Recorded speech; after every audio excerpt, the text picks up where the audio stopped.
The man was originally a corporate drone programmer who worked 7 a.m. to 8 p.m., constantly chased by KPIs. Yet after one sleep, he transmigrated into a useless young master who only knew how to eat, drink, and have fun. But it was precisely someone like this who would, in the future, raise the 5 great sinful villainous antagonists capable of destroying the world. And the reason he did so was only because he didn't want the peaceful and happy everyday life in front of him to collapse. Leaping from a modern-day wage slave to the son of a count was basically like pie falling from the sky. But right after transmigrating, he discovered something terrifying. He couldn't even read the book. Weren't you supposed to automatically understand the writing when you transmigrated to another world? A nearby servant quietly reminded him, "Young master, you're holding the book upside down." So it turned out the original owner of this body was a completely ignorant, useless young master. The exceptionally lavish dinner made him so excited he could barely contain himself. This was nothing like that corporate drone life where he was starving all the time. And what's more, there was even a maid thoughtfully providing a bedtime bathing service.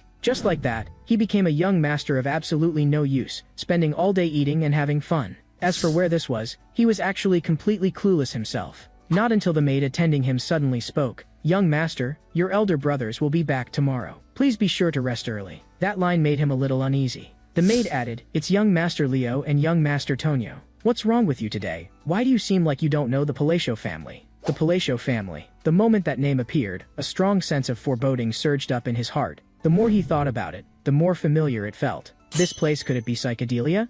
So-called Psychedelia was the job change RPG he used to crazily grind in whatever spare time he had back when he was a corporate drone. But the game had a nightmare setting. No matter which route you started from, once the 5 great sins appeared, the game would end immediately, because they would reduce everything to ashes. And the Palacio family was a noble house that appeared in a side quest before the main storyline began. After figuring out where he was, he felt like his whole world was falling apart. He simply couldn't understand why he had to transmigrate into the very first country destroyed by the 5 great sins, and even become the 3rd son of Count Palacio, Alan Palacio. In that instant, he even started to miss his old 7 a.m. to 8 p.m. corporate drone life. This was clearly a life that could only be stable and wealthy for 10 years. This feeling was worse than having half a year of wages withheld by a boss. Just as he was complaining that transmigrators don't get a single benefit or cheap power, Alan suddenly realized what he knew was the plot 10 years later. Wouldn't that mean he had the future in his hands? Since he knew how the world would be destroyed, he just had to snuff out the causes in advance. In order to protect this hard-won peaceful life of noble comfort, he made up his mind. He would go and reform the future 5 great sins. 2 months later, Alan's personal knight Evan came to report. "We've rescued all the orphans from the live experimentation lab in the east. The orphanage's operating rights have been handed over to a girl among them named Yusha." After hearing the report, Alan nodded in approval. "As expected of the person I picked, you're very capable." However, Evan was a bit confused. "Is that praise? I can't really tell from your expression." Alan simply put on an exaggerated smile. "Anyway, Evan, I'll be counting on you from now on as well." This face was originally able to naturally express emotions, but now he was completely unable to properly control his facial muscles. Evan was a knight known for loyalty in this betrayal-ridden psychedelia. The moment Alan discovered such a treasure-level talent, he recruited him without hesitation. Evan pondered for a moment, then voiced his doubt. "This attack was actually to save that girl named Yusha, right? I think I understand why you specifically mentioned her name. From the perspective of someone who has lived the life of a mercenary for a long time, she's very unusual. So strong that I can't understand it. Why she would be so docilely imprisoned there. But why didn't you bring her back? If you do it this way, don't you gain nothing?" Evan was right, but this was actually only one part of Alan's plan. Yusha Bludia, she came from a bizarre monster blood clan. They gained power by signing contracts with an unnameable existence from another world. After enduring a cruel tragedy, she would become the sin of wrath among the 5 great sins, a super monster that would cause hundreds of thousands of casualties. If she could grow up in peace, perhaps she wouldn't take part in that destruction anymore. Alan put on a profound look. Now isn't the time yet. Those words made Evan visibly more tense. Alan continued instructing him. "Don't spread this matter. At the same time, continue providing funding for Yusha. Also, deliver this letter to her." Evan was somewhat surprised. "Young master, you even specifically wrote her a letter? I will deliver it personally."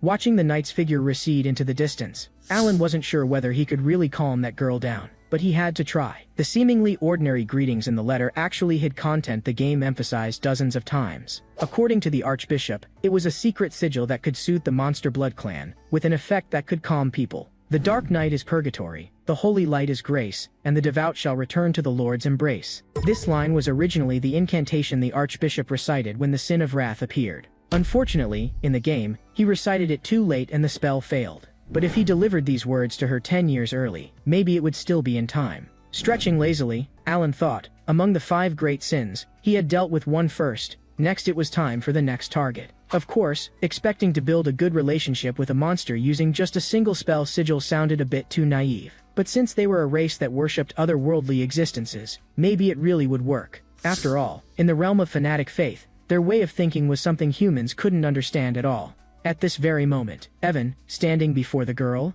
had long since been intimidated by her magic power, so strong it was nearly twisted. And this strange child seemed to have no emotional fluctuations whatsoever. Under his shocked gaze, the girl slowly spoke. The person who wrote this letter is called Alan, is he? Why didn't he bring me to his side? Why, exactly? The magic power radiating from her made cold sweat pour down Evan's face. You had to know, being able to materialize magic power required at least a Grandmaster level realm. In his tension, he recalled what the young master had said. Now isn't the right time yet. Yusha softly repeated, a promise only the master knows. That tiny change in her emotions made Evan subconsciously tighten his grip on the sword hilt. Immediately after, the girl smiled with a sickly sweetness. I understand what that lord means now. Elsewhere, Alan had already become so utterly addicted to lying flat in his luxurious, easy life that he couldn't pull himself out. As he flipped through materials, he investigated intelligence on the 3rd great sin. Evan reported at this time. The second child you mentioned has already been rescued. Alan asked, did you treat him well? I mean the kind of attitude that's very, very gentle.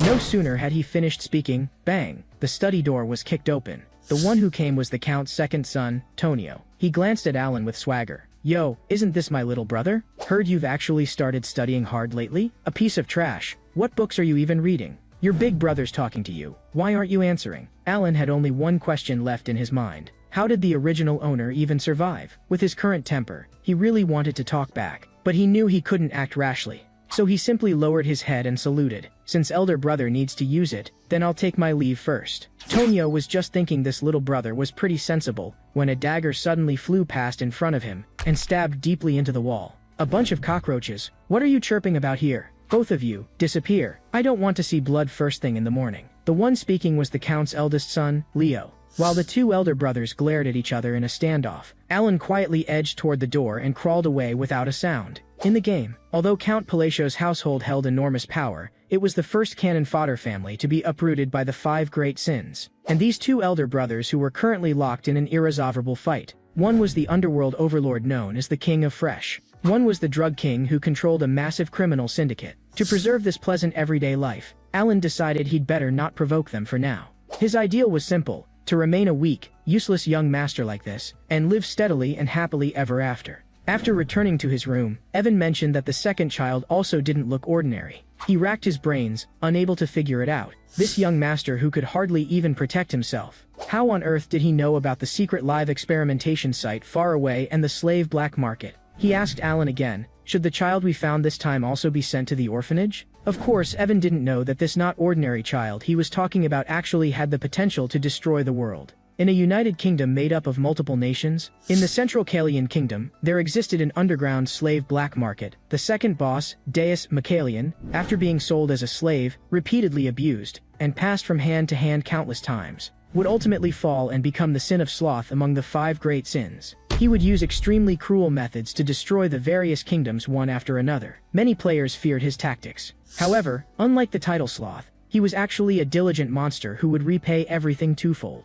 That was why Alan repeatedly instructed Evan to treat him especially gently. Alan steadied his expression and said flatly, same as before, the time is not yet ripe. Although this letter, too, contained only everyday greetings, Alan quietly slipped in some of his own complaints and true feelings. In the orphanage, this boy covered in wounds looked out of place. At that moment, a strange voice whispered by his ear, you're already broken. These traces were left by that thing, weren't they? But you're actually very lucky. The great moon has already chosen you. Come, feel with me the power that has been bestowed, and release it. Offer all your loyalty entirely to that lord. Then you can take revenge. Go on, gently, greet them a little. And at this moment, Alan was still worrying, where exactly is the 3rd boss? Until Evan rushed over to report, something happened. Second young master is already dead. At the funeral of the second son, Tonio, the Count, with his arms around 2 heavily made-up beauties, complained impatiently. When is this boring funeral going to end? Alan pinched the bridge of his nose in secret. Someone could actually do drugs and bring women to his own son's funeral.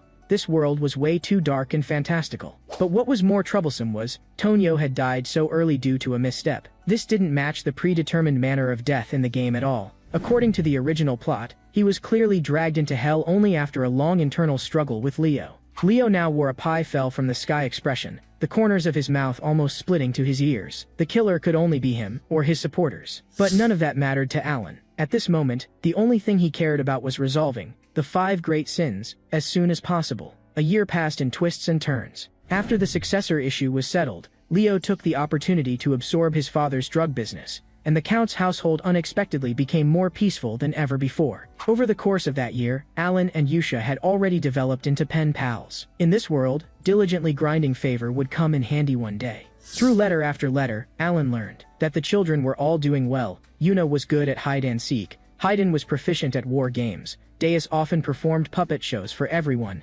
growing up without a single flaw. But the newly increased sponsorship list made Alan frown. Why is the sponsorship amount for such a small orphanage still rising? At this time, Evan came to report. The Intelligence Guild has already found clues to that child. Alan's spirits lifted. Finally, we've dragged that guy out. What a wonderful and peaceful night this is. Margot, a place where drugs circulated. A bald man was sighing in admiration at the generosity of Palacio's eldest son. Every settlement was extremely lavish. With Leo's money, their organization had expanded to a scale of several hundred people. But when the two of them returned to the base, what met their eyes was corpses all over the ground. Everyone, like puppets gone out of control, had plunged daggers into their own necks, screaming for help with all their might while ending their own lives with their own hands. No matter how they struggled, they couldn't change the ending of death. At that moment, a black-robed figure walked out from the depths of the alley. Today's puppet show was also splendid. The sponsorship list needs another entry. But Deus couldn't understand what meaning such words had. Killing this trash, how does it help with revenge? That person replied blandly. Everything now is to pave the way for waiting for that lord's return. We can't exactly receive him in such a shabby place, can we? Everything is for that lord's will. We, Blue Moon, are that lord's blade. Time once again flew by. Alan had been pen pals with Yusha for 2 years. Dragging his exhausted body, Evan searched all around the manor for the young master, and finally found him in the back courtyard. It turned out the 5th child had also arrived safely at the orphanage. During this period, he had successfully fished all the remaining 3 great sins out of their fated paths. Although it took quite a bit of effort to find the 3rd, the sin of greed, still by relying on his memories of the game and excessively squeezing Evan, Alan ultimately made it through. He said to Evan, "Rest well for the next few days. The tasks on the orphanage side can be considered paused for the time being." Alan himself also felt somewhat dazed. Things had progressed too smoothly. All the bosses in Psychedelia fell into the 5 great sins with miserable pasts as their turning points. And the current point in time was precisely their pasts before they completely broke down. To rescue them all before those critical moments, in theory, it was almost impossible. At the beginning, Alan was even worried. What if, by the time he found them, these people had already broken? He asked Evan, "How is the orphanage doing now?" Evan replied, "Everything is as usual, very smooth. Those children who at first were like broken puppets are much more cheerful now. There's no longer any need to arrange childcare teachers." Alan didn't expect Yusha to run the orphanage so well. Could it be because she originally liked this kind of setup? Looking at the letters in his hand, he suddenly felt that Yusha was actually a very kind person. The letter said, "Everyone is very healthy. Several of the little ones at the orphanage have grown especially well. There's no need to worry about Deus anymore, and the newly arrived children are also living here safely." Alan couldn't help feeling a little proud. The 5 great sins, under my guidance, they can actually grow up so ordinary. At this time, Evan suddenly asked, "When do you plan to go see them?" "Every time you say you'll see them when the time is right." No one expected it. Alan simply didn't want to see them. Getting along with them would indeed bring quite a few benefits, but the process of them becoming sins was too horrifying. According to the game's plot, these guys already had explosively bad character from childhood. Even if he pulled them back from the edge of the abyss ahead of time this time, Alan still felt somewhat guilty. He could only answer vaguely, probably, 5 years from now. In a dark fantasy world like this, I still need to train up my self-preservation ability first. Luckily, magic requires talent, and this body just happens to be the kind that. Evan suddenly cut in, "Have you heard of Blue Moon? A fairly famous organization recently, specializing in hunting down criminal syndicates." For this name that had never appeared in the game at all, Alan only treated it as some small organization that would get wiped out sooner or later. Seeing that the young master didn't look interested, Evan gestured. "They even dare to kill nobles. I thought you already knew they existed." Alan fell silent for a second. "Starting today, you'll sleep next door to me." Elsewhere, at the orphanage, Yusha was presiding over a meeting. "How are things in the north?" Sin of Pride Seorang spoke up. I pulled off all the slave traders' heads. They didn't even figure out who I was. I even kindly played a game with them. If they guessed the color of my eyes right, I'd spare their lives. Pity, not a single one got it right. Sin of Greed Rina followed with her report. All the bodies have already been dealt with and buried cleanly. Sitting at the doorway, Sin of Envy Raiden said lazily. The South is dealt with too. He tore that illegal live experimentation lab, and those annoying, arrogant Avalon bastards, to pieces until not even dregs remained. After hearing everyone's reports, Yusha nodded slightly. Well done. Everything is advancing according to that Lord's will. We exist for the Great Moon. At this time, Deus suddenly spoke. Avalon's leader is the eldest son of the Count's household where that Lord is. When I was cleaning up the South, I found a threatening letter. The Count's eldest son has set his sights on that Lord. The next second, a terrifying aura burst from Yusha, making the two Sins who had joined later tremble uncontrollably. The contents of that letter were very clear. After the Count died, he planned to quietly dispose of Alan. The letter burned to nothing in Yusha's wrathful magic, turning into ash. 2 years later, Count Palatia died. On the surface, the cause was a sudden cardiac arrest. Considering his habit of abusing drugs indiscriminately while alive, everyone knew what the real cause of death was. Leo seemed to care more about Blue Moon's movements than his father's death. No one truly mourned the Count, and the funeral hastily ended in a bleak silence. At this moment, Leo's gaze had already begun to fix on Alan. However, the moment Alan returned to his room, he immediately began packing, and called Evan along too. Facing the knight's baffled expression, he gave an explanation. We're leaving here. Not leaving completely, just moving a bit downward. Evan turned back to confirm. Young master means Rodmill? Alan's plan was simple. Move to the small village in the south of Palacio territory, Rodmill, and live in seclusion. Everything happening now was being watched by Leo from afar. Golden slices of bread, paired with a slightly brown fried egg. This simple breakfast in front of him made Alan truly feel life could actually be so richly varied. However, this leisurely life only lasted 3 days. He was forced back to the Count's household again, and this time, it was to attend the eldest son's funeral. Alan stepped into that blood-stained manor in disbelief. Leo, why did you die so fast? Pierced through the heart by a long sword and killed. Who on earth killed Leo? He couldn't help muttering to himself in a low voice, and the guard beside him was frightened. I just accidentally made eye contact with you, my lord. Alan was even more confused. What exactly were these people afraid of? Just then, Evan seemed to have found the key information, and quickly came to his side. Overnight, the mastermind behind wiping out Avalon. Alan was immediately left speechless. Not long ago, on the day he went to Rodmill, Leo watched the carriage receding into the distance, hesitating over whether to get rid of Alan. According to the original plan, he would act only after their father died. He hadn't expected that brat to proactively apply to go to the border. Maybe I won't even need to do it personally anymore. The recent trouble on Avalon's side had left him in a foul mood,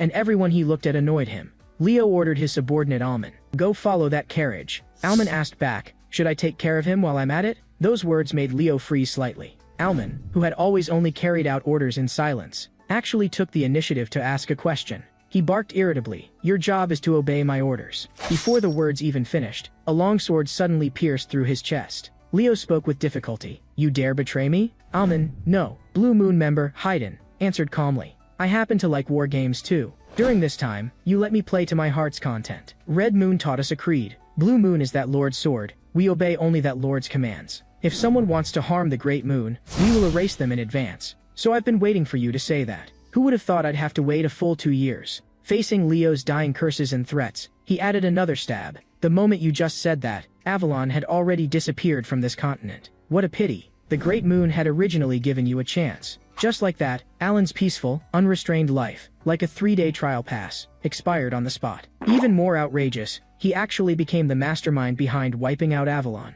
Alan instantly fell into deep world weariness. Why did things turn out like this? Evan began analyzing calmly. In this incident, the only person who benefited is you. We had just left the manor when Leo was killed. That way, you have a perfect alibi and naturally become the heir. More importantly, Avalon is gone, so no one can use this matter to target you anymore. You've already become the behind-the-scenes ruler of the Count's household, commanding master-level sword assassins. Faced with this line of reasoning, Alan was momentarily at a loss for words. In the game, no organization had ever been able to do this. He suddenly remembered Blue Moon that Evan had mentioned before. Could it be that bunch? But Evan shook his head to deny it. Doesn't seem like Blue Moon style. Blue Moon leaves a mark with every operation, and Avalon's members were all killed by the sword. That scene could be called hell on earth. Alan thought to himself. Blue Moon never appeared in the game. An organization that looks this weak is probably not the culprit. Then, who did it? Meanwhile, at the orphanage, Yusha asked everyone, "Did we leave any traces?" Rina held up the materials. "None at all." Sealrang shook the dagger in his hand. "Only a ground full of corpses." The other two sins also returned to the team one after another. Avalon's remaining forces totaled 486, and per the boss's orders, all of them were cut in half. The massive organization Avalon, which had once covered the sky with one hand in the kingdom of Asteria, was completely erased from the continent in just 5 days. Haydn suddenly spoke. "The cleanup seems not completely over. I found there's still a batch of nobles closely tied to Avalon. The Altia family is quite deeply entangled with Avalon." Yusha was silent for a moment, then voiced the answer they all tacitly understood. "You already know what I'm going to say." As she spoke, astonishing magic power surged over every member's body. "Then deal with them, silently." Then she asked Rinne again. "There's no problem on the Intelligence Guild side, right?" Rinne lifted the file in her hand to explain. "The Intelligence Guild has already uniformly concluded that this incident has nothing to do with Blue Moon. All the guilds unanimously believe this is merely a hell scene crafted by a swordmaster." On this point, Yusha issued a stern instruction. The Lord must absolutely not be allowed to know. This was an order she had emphasized countless times. Even though this operation wasn't personally ordered by the Lord, who told him to try to kill that Lord on his own? We are a sword, and a sword shouldn't have a will of its own. Blue Moon must act according to orders. Carve that sentence into your heart. That Lord knows everything. Never disappoint him. Clearly possessing overwhelming power, Yusha nonetheless felt anxious and uneasy out of fear that that Lord would discover the truth. Even though she vaguely wavered in her heart, she still repeated firmly, "All of this is for the Great Moon." After the funeral ended, Alan was kept busy for a full month. He had originally only wanted to live that kind of noble life of eating, drinking, and having fun. But as both of his brothers died one after another, deviating from the original plot, all of the family's affairs fell onto this newly appointed heir. Alan was nearly going crazy. Those subordinates who used to slack off were now, one by one, brimming with drive. Yet no one knew that, in other people's eyes, the way he worked so desperately was terrifying. Like he was brewing some earth-shaking conspiracy. Quite a few people even secretly calculated that maybe they also had to work a bit harder,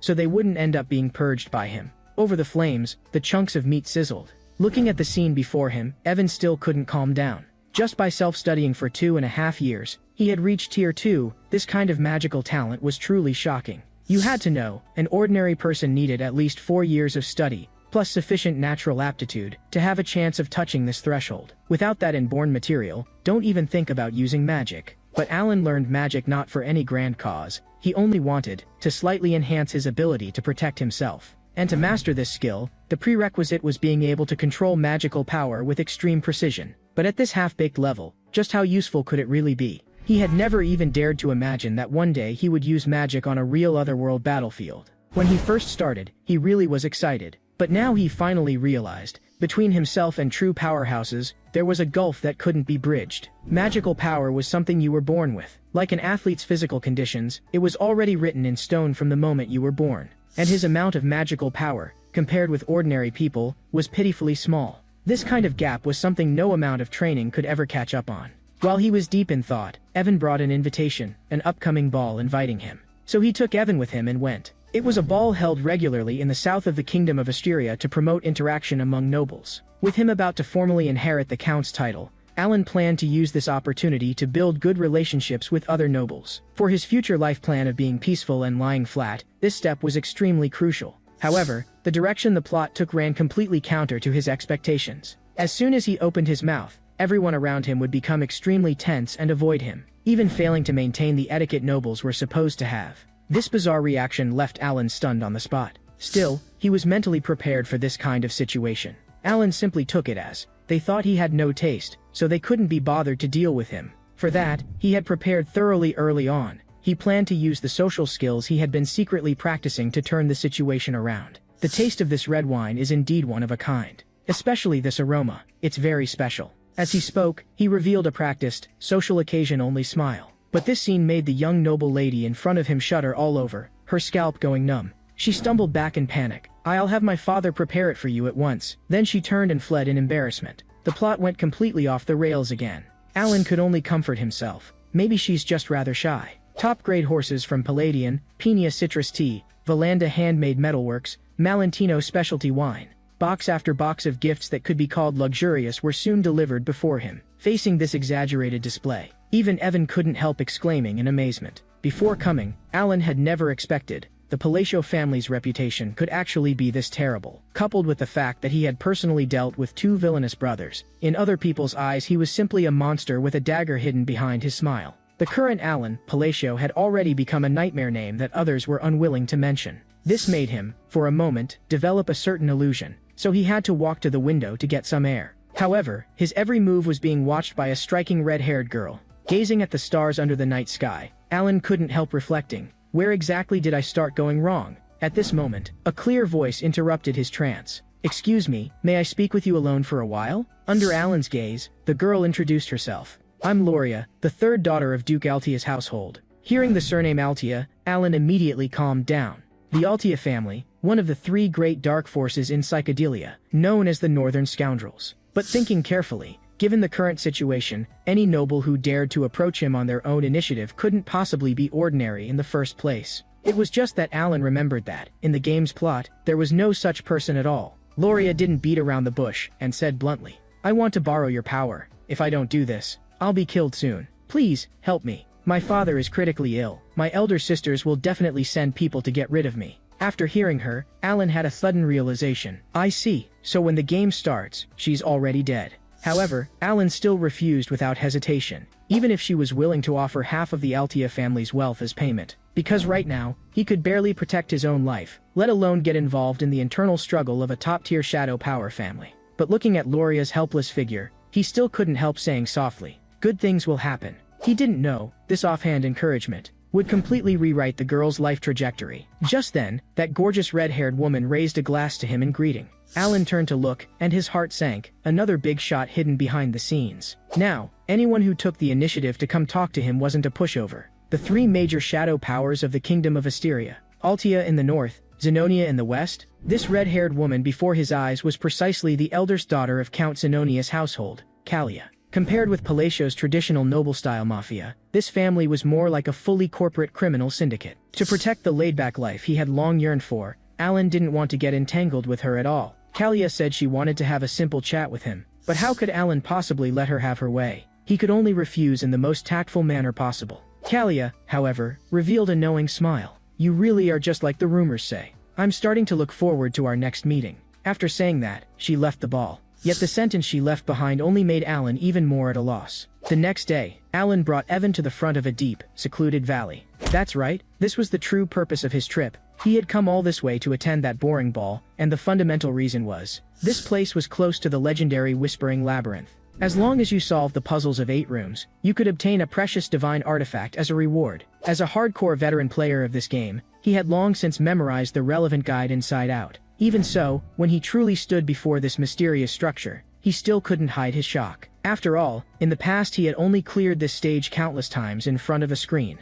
But now he was personally walking into it. The feeling was completely different. Powerful aerial magic beasts circling in the air were mercilessly crushed by the stone walls in an instant. In this labyrinth, if you answered even one question wrong, you would be executed on the spot. Seeing the young master's calm expression, Evan's heart was full of doubts. He really couldn't understand. This young master who had always stayed cooped up at home. How on earth could he remain so composed in such a dangerous place? In fact, a large part of why he willingly followed this mysterious master was, no matter how outrageous the young master's actions were, the final result would always lead to the correct answer. Facing a room full of gold, silver, and treasures, Alan only reached out and picked up a plain black ring. Leave the others. They can't be touched, he warned Evan. If they took anything else, it would invite endless disaster. This black ring named Restraint was his real objective on this trip. However, what happened next sent a chill down Evan's spine. All the golems in the labyrinth awakened and, without a sound, sealed off their retreat. These golems, were they also within your expectations? Just as he was thinking about how to escort the young master out, Alan said indifferently, leave it to me. Evan couldn't be reassured at all. With the young master's mere Tier 2 magic, it was impossible to withstand an army of golems on this scale. Under his horrified gaze, Alan activated Restraint. In the next second, everything around them seemed to have been put on pause. One who inherits a fragment of Nyakala's great will. Speak the 2 constraints you can bear. In the original game flow, this scene should have corresponded to a selection interface. But now, the hollow yet majestic voice echoed again. The reward for clearing the labyrinth has been changed to Restraint. Yes, just as the Black Ring's name implied, this was an absorption-type divine artifact that exchanged power by placing constraints upon oneself. Under the gaze of that presence, Alan stated the first constraint, Throughout all spellcasting, I must use Babylonian hand seals, in exchange for a trace of power that twists the world's laws. The enormous eye that veiled the starry sky silently accepted his request. Immediately after, he proposed the second constraint. Throughout all spellcasting, I must use Babylonian sacred words, in exchange for power equal to what I just gained. This condition made that towering outline fall silent for a moment. Alan's heart tightened, thinking he'd messed up. He had clearly just followed the skill icons in the game and rigorously recreated the hand seal and incantation pairing. In the original setting, only by using hand seals plus special phrases as a double restraint could you maximize spell damage. As a diehard player, he had long since mastered all Babylonia gestures and chants. After a moment, that magnificent voice rang out once more. Human who still remembers the great existence that was forgotten. You have inherited the will of God. We shall watch you always. Along with the echo, the black ring on Alan's hand slowly disappeared, meaning, restraint had been established. Frozen time resumed its flow at this instant. Behind him, Evan was about to step forward to stop the young master from acting rashly. Yet this time, the lightning Alan gathered was completely different from before. In the past, even if he poured all the magic in his body into it, what he produced was no more than an ordinary lightning sphere. But now, this mass of thunderlight faintly carried a certain unspeakable alien power. What Alan wanted to test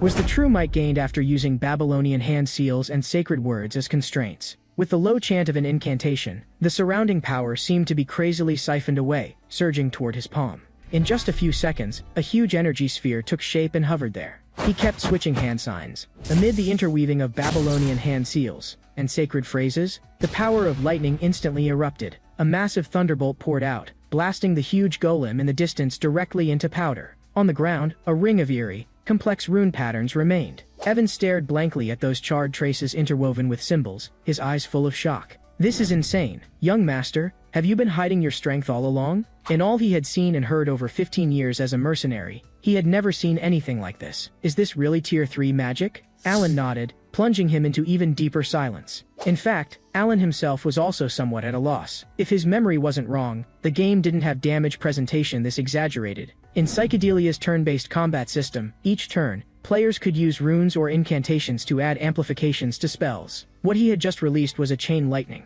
stacked with 5 amplifications. But even so, the theoretical damage was still nowhere near that kind of destructive effect just now.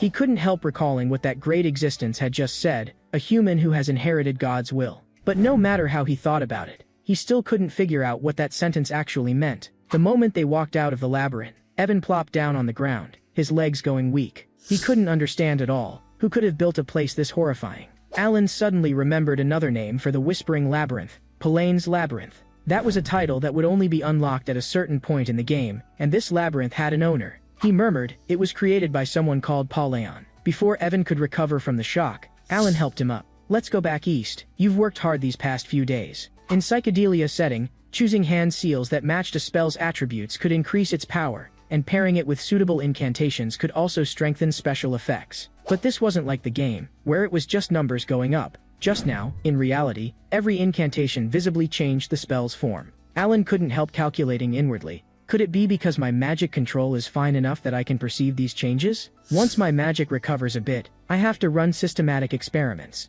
At this moment, atop a distant boulder, a black-robed figure silently watched the direction they departed. Emerald green pupils flashed with a faint glimmer in the shadows. In the next second, her figure flickered as she sped off into the distance. In no time at all, she arrived at the entrance of the Whispering Labyrinth that Alan had just cleared. On the stone wall, in ancient script of the Alanf Empire, was recorded an age of forgotten outer gods. Sin of greed. Renee lifted her hood, carefully scrutinizing those lines of mysterious inscriptions. They told the legendary life of the swordmaster Palaon, how he had once repelled the Black Shah that invaded the continent with his own strength, and then slain the evil fiend Akalaka that devoured his subjects' hearts. The only reason Rena could read and understand this was because she possessed the ancient library. But what she never expected was, the Great Moon not only knew of Palaon's existence, it could even chant spells that weren't recorded even in the ancient library. As expected, the one mentioned in history, the person Queen Blutia once followed, could never possibly be an ordinary existence. At this moment, she became even more convinced of everything Red Moon had said about that lord.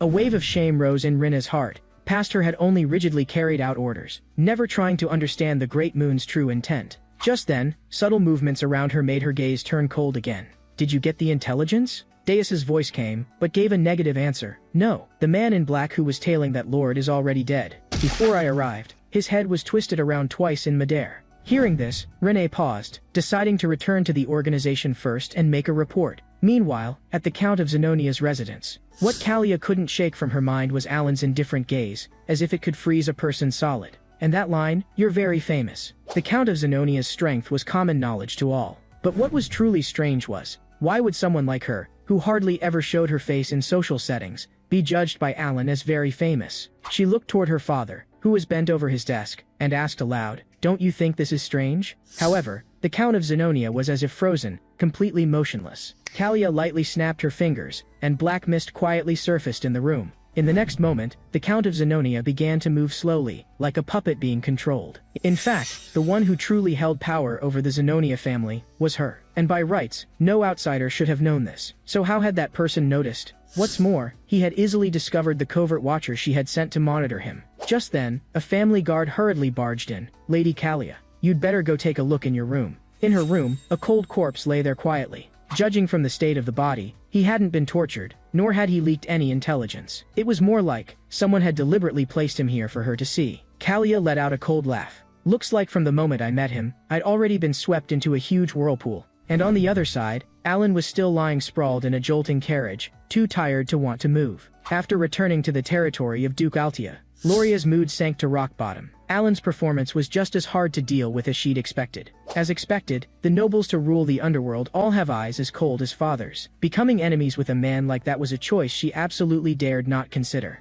Loria knew very well that Alan was her last lifeline, but she also knew that given the other party's position and circumstances, he would never easily accept such a thankless, uphill deal. After all, she had already been stripped of all property and power by those despicable brothers and sisters, and now she had nothing. In the past, the only reason she could barely maintain a noble's lifestyle was because of her father's favoritism. And when her father was critically ill and she herself had been driven into a dead end, she couldn't even figure out what to do next. Just as she sank into chaotic thoughts, a shrill scream came from the corridor, and a maid rushed in, panicked and at a loss. "Lady Loria, Miss Pyron and young Master Keeg have committed suicide." This sudden news left her unable to react for a moment. How could people who wouldn't hesitate to raise a sword against their own siblings possibly choose suicide? She forced down the upheaval in her heart and asked about the situation of the other two elder brothers. Before she could finish speaking, a second scream came from upstairs. "My lady, young Master Tamalian and Miss Marianne are dead too." In just a short moment, all four siblings had died suddenly. This string of upheavals left her almost unable to speak, and she could only stand there dumbfounded.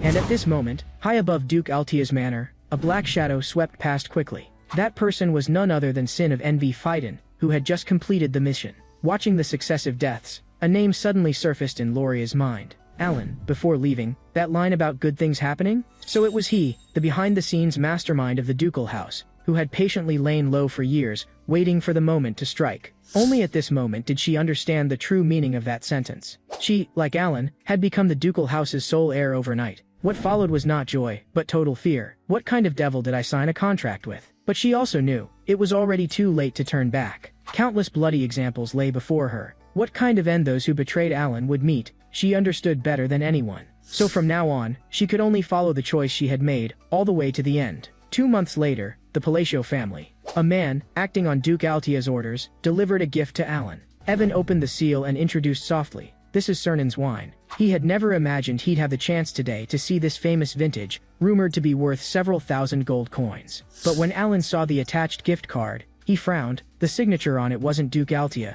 but Loria Altia. He immediately probed and verified with the servant who brought the wine. After receiving a positive answer, Alan finally became certain. Loria, who had originally been merely the second daughter, had now become the new Duke of Altia. At this time, inside the Duke of Altia's study, Loria slightly stretched her stiff shoulders. This room was a place she previously hadn't even been allowed to step into. And now, because of her siblings' successive deaths, she had naturally taken this chair. Because she had a perfect alibi on the night of the ball, no one could suspect her. What's more, the power she had secretly held had long since been uprooted by her brothers. When she returned to the estate, she was a duke's daughter in name, but in reality she had nothing. Only now did Loria belatedly realize Alan had even factored this into his plan. On the surface, he coldly refused her. In secret, he silently cleared away every obstacle for her. Maybe he foresaw all of this long ago. To avoid causing trouble for that lord, Loria deliberately didn't tell Alan the details of the Duke's true death. In her heart she silently guessed, My lord must need Altia as a chess piece in some greater plan, which is why he extended a hand to me. Although she now controlled all the organizations under Altia, she knew very well, this bit of strength was fundamentally not comparable to the other forces under that lord's command. The Palacio family, an existence that could rise to become a giant of the underworld through commerce alone. She understood that that lord was more inclined to manipulate the board from behind the scenes. What she could do was quickly straighten out the territory of Altia into a convenient chess piece. News from that side should be arriving soon, too. I hope he'll like the gift I sent. The corner of her lips lifted imperceptibly. Without even noticing it herself, a trace of gentle light surfaced in her eyes. After delivering the gift, Altia's butler bowed and withdrew. And over on the Palacio estate side, Alan was still immersed in shock. Loria, who not long ago had been shrouded by the shadow of death, had now actually become a duke in both name and fact. The direction of the plot is getting more and more absurd. In the blink of an eye, only 5 years remained until the original story officially began. The call from behind made Alan turn around. Although the succession ceremony had not yet been held, he could already legitimately use the title Count Palacio. Becoming a count was not part of his original plan. Still, living a good life under the cover of noble status, though it deviated a bit from the original goal, couldn't be called a bad thing. Evan stepped forward and handed him a letter. A letter from Miss Yusha. Alan asked offhand, "Have you found the mastermind behind Leo's assassination?" Evan shook his head. So far, the Intelligence Guild still has no results. In his understanding, the young master's pursuit of this matter probably wasn't for revenge. Alan nodded in acknowledgement, just in case. After all, I've already caused quite a few butterfly effects. The plot deviation is too severe. After speaking, he opened Yusha's letter. He wondered what kind of progress report it would be this time.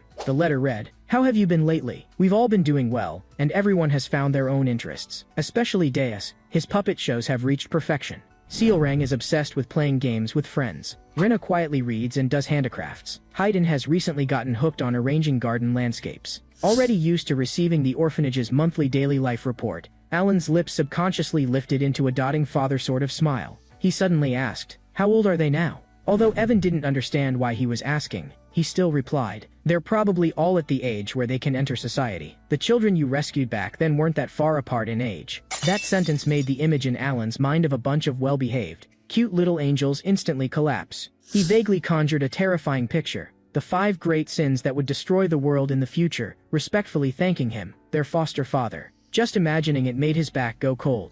Still, they were about at the age to go out and make their way in the world. He should make some plans for their future. Under his careful upbringing, they reasonably shouldn't go down the wrong path again. At the very least, they'd be able to support themselves. Alan rapidly reviewed each person's talents. Yusha, who possessed an aptitude for faith. Deus, who was proficient in swordsmanship. Rina, with an intense thirst for knowledge. Sealrang, who had the makings of a fighter. And Haydn, born with leadership. If he placed them in suitable positions, sooner or later they would become a force so terrifying it would be ridiculous. Thus, Alan decided to prepare a coming-of-age gift for each of the 5 great sins who were about to step into society. After all, these things would be useful sooner or later. Time passed. After a bout of high-intensity letter writing, Alan finally finished 5 letters. He handed the letters to Evan. "Sorry to make you run the trip. If everything goes smoothly, I might even squeeze a bit of return out of them. The kids who receive the letters should be heading toward a broader world, right? In the east, at the orphanage." Yusha announced to everyone. The Great Moon has made an exception this time and issued separate instructions to each person.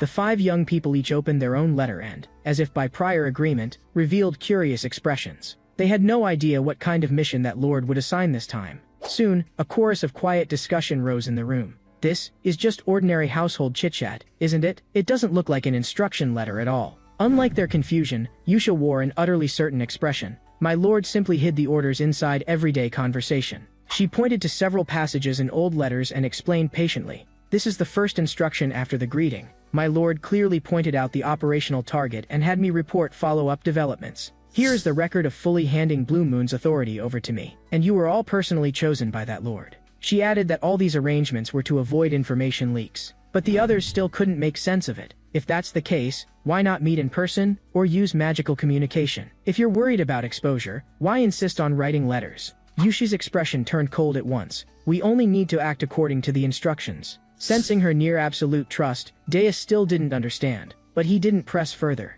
Sealrang broke the tension at the right moment. "Let's look at the other missions first." A moment later, everyone silently finished reading their own letters. Deus was dispatched to the Kingdom of Knights, Caliban. Sealrang was assigned to a desert colony, and she happened to hate deserts the most. Haydn's destination was the entertainment capital, Raxos. Rina, meanwhile, was arranged to go to the city of Labyrinth, Larthania. Yusha was to go to the Holy Kingdom of Rosario.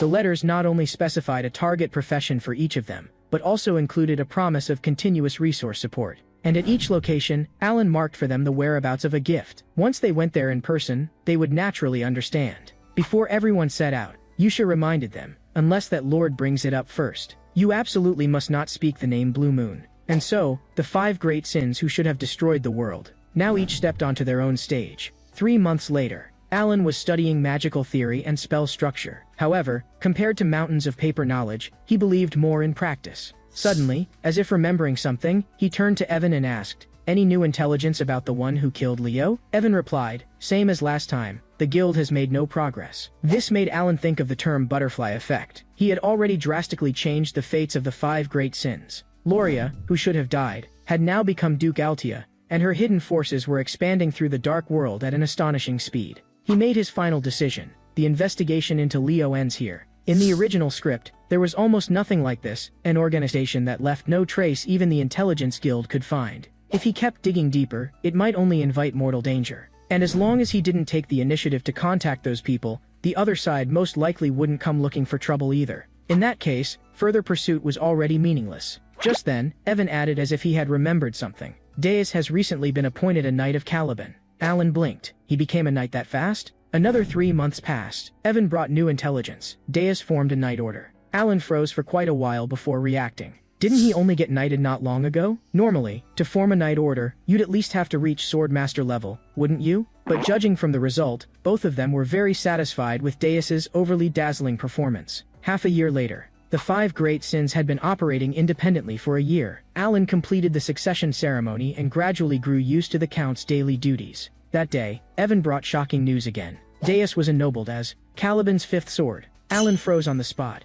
The lightning sphere that had been gathering in his palm instantly dissipated. Isn't that a title only swordmasters are qualified to have? In Psychedelia's setting, a swordmaster was an existence beyond a magic swordsman. Those who reached that realm would awaken a talent skill. Just as Alan thought Deus had crossed that threshold, Evan explained, he can't yet be called a true swordmaster, only half a step away, because the talent skill hasn't fully awakened. But the kingdom still insists on granting him the position of knight commander. That's because he defeated the 4th sword. And not long ago, on the battlefield against the northern barbarians, a master-tier knight died in battle. The kingdom's move both appeases public sentiment and displays military might to the outside. By theoretical development, it would take at least 10 more years for Deus to awaken his talent skill. After all, Caliban's current 1st sword, Reinhardt, was a name Alan knew extremely well. In the 3rd main story arc, he always appeared as a temporary ally to support the player. He had trained with the sword since age 5, the youngest sword saint in history. Even with such heaven-defying talent, it took him nearly 20 years to reach that realm. And now, someone who had once been a child who couldn't even hold a sword steady had, in a single year, approached that step. Thinking of this, Alan couldn't help clicking his tongue. The higher they fly, the richer my return. He swept his eyes casually over the tabletop and only then noticed the pile of letters set to the side. Over the past year, the list of correspondence had only ever had Yusha's name, which made him feel a little disappointed, like he might barely even get a bit of rebate. Even though Yusha was in the Holy Kingdom of Rosario, she still kept the habit of writing regularly, and in her letters she would also pass along greetings to Alan on behalf of the others. Clearly, the 5 great sins still maintained close contact. Alan felt slightly annoyed. Those guys didn't even say thank you after receiving the gifts. On second thought, he felt it wasn't worth fussing over. As long as they don't turn into the 5 great sins that destroy kingdoms, that's already something to thank the heavens for. As long as they're safe and living a bit more freely, everything else doesn't matter. Kirtham, the capital of the Kingdom of Caliban, the High Nobility District. A group of members of the Eclipse Knight Order were undergoing harsh training in the courtyard, and Deus stood by a high window of the nearest majestic castle, looking down at them. By now, he was already the commander of Caliban's Eclipse Knight Order, and also the youngest master-tier knight in the kingdom's history. He gazed absent-mindedly into the distance, when suddenly, a beautiful girl in the courtyard waved at him. Seeing this, the corners of Deus's mouth lifted involuntarily, and he raised a hand in response. That was the gift he had mentioned in his letter a year ago. At first, he hadn't taken this gift in the letter to heart, but when he followed the letter's instructions and rushed to that location, the scene before his eyes left him completely stunned. The younger sister who had once been taken away by the black monster was now standing there unharmed, broom in hand. He didn't have time to think, he only hugged her tightly. That boy who once had no expression broke down and cried his voice hoarse in that moment. The gift the great moon bestowed upon him was the return of a family member he had thought he'd lost forever. After a long time of sobbing and then calming down, Deus heard everything that had happened these past few years from his sister Silly. After being captured and separated from her family, she was locked in a dark cage for who knows how long. She had thought she would be cruelly killed like the others. But one day, a figure like light appeared before the cage and led her away from that desperate place. After that, she went through a period of wandering, until a slave trader tried to seize her, preparing to sell her as merchandise. In that moment of despair, a mercenary drew his sword. He called himself Evan and said he had been sent by young Master Alan. From then on, Silly continuously received all manner of precious medicinal materials and treatment care. That lord not only covered her food, clothing, shelter, and travel, but also secretly arranged for people to guard everything about her. Silly took a letter out from her bosom. This was written to me by that lord, telling me not to worry about my brother. Toward this benefactor she had never met, she was filled with gratitude. But Deus was full of doubts. How did the Great Moon know about these things? Since joining Blue Moon, he had never mentioned his family to anyone. Yusha had only inferred from the scars on his body that he had suffered harm from the Black Goat, and knew nothing about the details. In an instant, many scattered questions flashed through his mind, and in the next instant, they snapped together like a puzzle. At last he understood why Yusha was always anxious because of matters concerning my lord, and why she always kept saying my lord knows everything.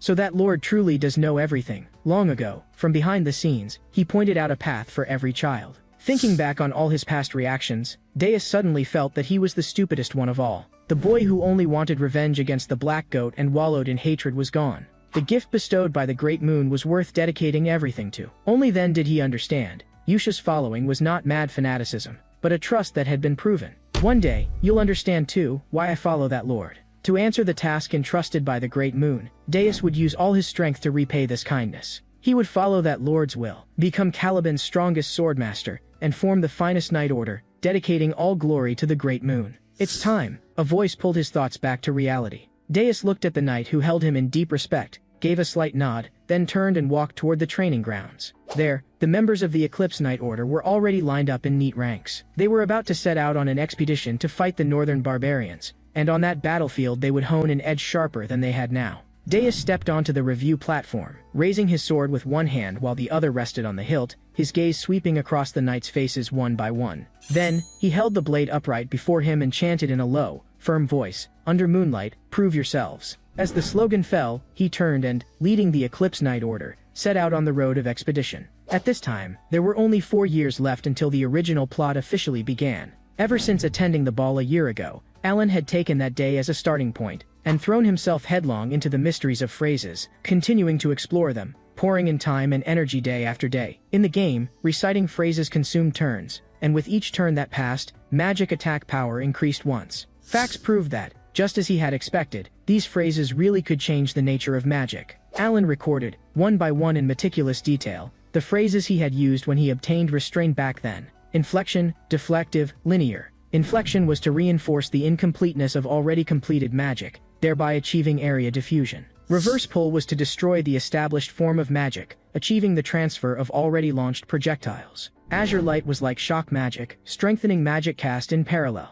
And diffractive linear was to grant magic a piercing effect. Put more plainly, critical hit. Although Alan now had enough time to research magic, the real-world limitation was, each day, the number of times he could actually cast magic with his own hands was only once. This also made his research progress appear especially slow. If only there were a book that specifically talked about phrases. All the vocabulary he had used previously was, by setting, long forgotten in history, Babylonian phrases, regarded by this world as taboo knowledge. And Alan only knew the phrases and how to use them, knowing nothing about the rules behind them. And it was precisely because of that he began researching them. Unexpectedly, together with his own talent, he very naturally immersed himself in experiments with phrases and magic. Then, as usual, he began today's only casting, testing the Tier 2 magic he had researched for the past 2 months, Chain Lightning. He skillfully formed the hand seal he used most often. Magic gathered around him, turning into streaks of electric light. According to Alan's design, after the parallel arranged magic trajectories formed a circular sphere, he deliberately erased several specific nodes inside it to create imbalance, and then stacked a fixed term on top of it. The lightning sphere that had just been manifested before him, at the instant he spoke the incantation, seemed as if time had been pressed to pause, frozen amid overflowing arcs and crackling sounds. After that, he softly chanted the second phrase, compression. The lightning that had originally been like a giant ball suddenly contracted, in its stopped state, down to the size of a marble. Next came the third phrase, collapse. The magic body that had just maintained a perfect spherical shape immediately lost its sphere outline, leaving only a pure and primal lightning form. When Alan spoke the final incantation and released the hand seal he had been holding, enormous thunder was drawn down out of the cloud layer, condensing before him into a tree of thunder. That blue tree stood unmoving in midair. Its radiance even outshone the blazing midday sun, and in its congealed posture, it displayed its overwhelming power to the world. Only then did Alan truly realize, so the order of incantations also changes the way magic is manifested. Just then, a voice interrupted his train of thought. He turned around, and his gaze landed on the person he least wanted to face head-on, Kalia, the daughter of the Count of Zenonia. Kalia was staring slack-jawed at the scene before her. She, who always maintained noble elegance, now had her mouth open in a perfect oval, clearly shaken to the core. Before Alan could figure out why she had appeared here, the man standing beside Kalia had already cried out in shock, "Impossible. This is absolutely impossible. That is an innate origin magic that only a 7th-tier mage can use." Only then did Alan belatedly realize. He seemed to have been swept into an extremely absurd misunderstanding. A little later, in the reception room of the Count of Palacio's residence, Kalia still couldn't calm down, and her mind couldn't shake off the afterimage of that tree of thunder. In fact, she had come here today for only two purposes. First, to confirm Alan's, namely, the current Count of Palacio's, true intentions. In the intelligence she possessed, Alan held a trump card in his hands that was enough to severely damage the Count of Zenonia's house. Although she knew that Alan and she were, in terms of stance, fellow travelers, the relationship between the Zenonia and Palacio houses had always been terrible, so she had to confirm his attitude. Second, to confirm the true level of that organizational force rumored to be controlled by the Count of Palacio. From what she had currently sounded out, it was only the tip of the iceberg. Yet what Kalia cared about even more at this moment was Viankel, sitting to the side, still with trembling lips and a pale face. This man had once been highly praised in the Mage Tower academic world for proposing a new theory regarding Forgotten-era magic. In the end, however, he was expelled by the Mage Tower for excessively cruel and inhumane magical experiments. He was a Tier 5 powerhouse capable of single-handedly crushing an infantry brigade. Kalia had formed an alliance with him in exchange for assisting his experiments. In her impression, Vianko was absolutely not the kind of person who would show such an undignified expression in public. Yet now, seeing the way he looked as if he were desperately suppressing fear, she felt for the first time, this man was truly afraid of something. This dread felt unfamiliar and eerie even to her. Not long after, Alan walked into the reception room from outside. With a gaze so cold it was almost inorganic, he slowly swept over Vianko and Kalia. "You too, what is it?" Kalia stood first and saluted. "Your Excellency, Count Palacio, please forgive my sudden visit today and my presumptuous behavior." As the outward Miss Zenonia, she now nevertheless had to lower her head as a junior to Alan, who had already become a count, and apologize for barging into the training grounds. Alan fell silent for a moment before speaking. "As for today, I'll treat it as if it never happened. But one point must be clarified. I was not using origin magic just now. As for my magical strength, it isn't outstanding either. If we insist on classifying it by tier, it can probably only be considered Tier 2. This explanation made the two of them instantly understand his real meaning. He wanted them to keep absolutely silent about everything they had seen today. I must have seen it wrong. Vianko used honorific language for once, rather than the plain speech he habitually used. This was the first time in 5 years that Kalia had heard him speak with this attitude, and she couldn't help being stunned again. Alan, believing the misunderstanding had been resolved, asked in relief, "Since the misunderstanding has been cleared up, do you have any other business coming to the Count's residence?" Kalia explained, a bit nervously, that she had merely happened to be passing nearby and had thus decided on a whim to pay a visit. Alan pondered for a moment, then said slowly, "I regret that I have been busy with affairs lately, and I'm afraid I cannot exchange many pleasantries with the two of you." These words were, without doubt, a dismissal order. The two, already fearful, immediately took the cue and rose to take their leave. Just as Kalia was about to leave the reception room, Alan suddenly added, "If you have something you need to confide, you might as well pay Duke Altia a visit. I think you should get along quite well." Faced with Alan's emotionally flat statement, Kalia only felt her throat go dry, and could only force out a polite smile, then salute and leave. Watching the carriage recede slowly into the distance, Evan couldn't help wondering, isn't the Count of Zenonia's house just that utterly rotten family in the West? Why would she come here? To that question, Alan didn't know how to answer. At this moment, what he truly feared was rumors spreading everywhere that he can use origin magic,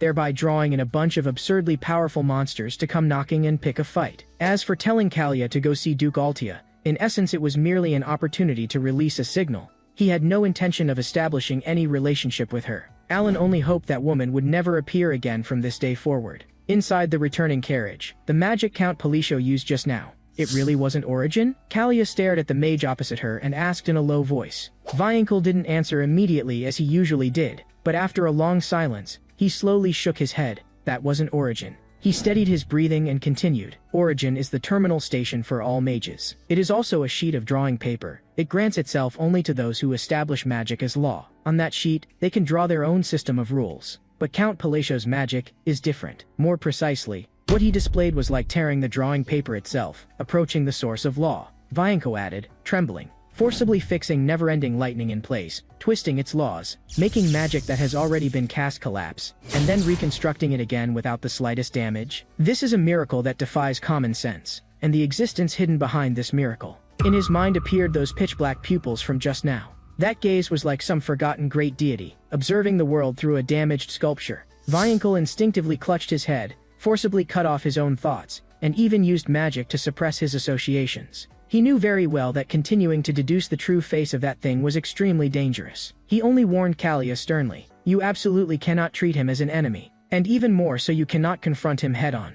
Only at this point did she finally realize, from the very beginning, those plans about testing the Count of Palacio's intentions had in fact been self-deception. Perhaps she really should go pay Duke Altia a visit, because Kalia suddenly understood that she had long since become a piece in someone's chess game. About 5 months later, Alan looked at Evan standing at the doorway and asked, any new news? Is it about those kids? However, what Evan said next made Alan's heart jolt. The Zenonia Count's house has formed an alliance with the Altia Ducal house. Alan couldn't help but think, could it be because of that line I casually said back then? He comforted himself that this might just be a temporary cooperative relationship, trying to use that explanation to cover the trace of unease in his heart. But even that faint sense of wrongness was enough to make him decide to take some precautions. So he wrote another letter, explanatory in nature. After taking the letter, Evan said he would have the Intelligence Guild forward it to Miss Kalia, and would continue tracking news about the kids. Alan, meanwhile, looked at the letter from Yusha that arrived as usual today, and in his heart couldn't help feeling a bit more worried about Sealrang.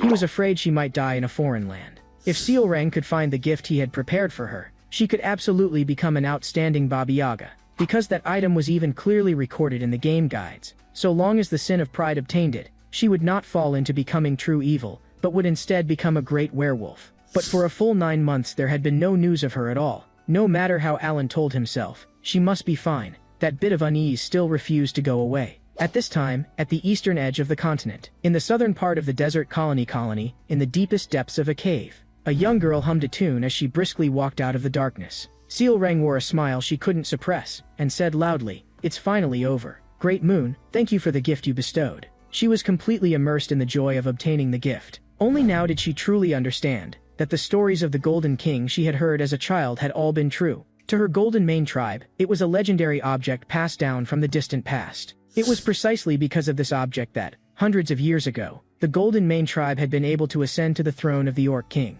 It would grant the Golden Mane tribe the authority of power. After passing the layers upon layers of trials laid down by the divine artifact, Sealrang finally realized that those seemingly absurd oral tales from her childhood had not contained a single lie. From the bottom of her heart, she offered her gratitude to the Great Moon.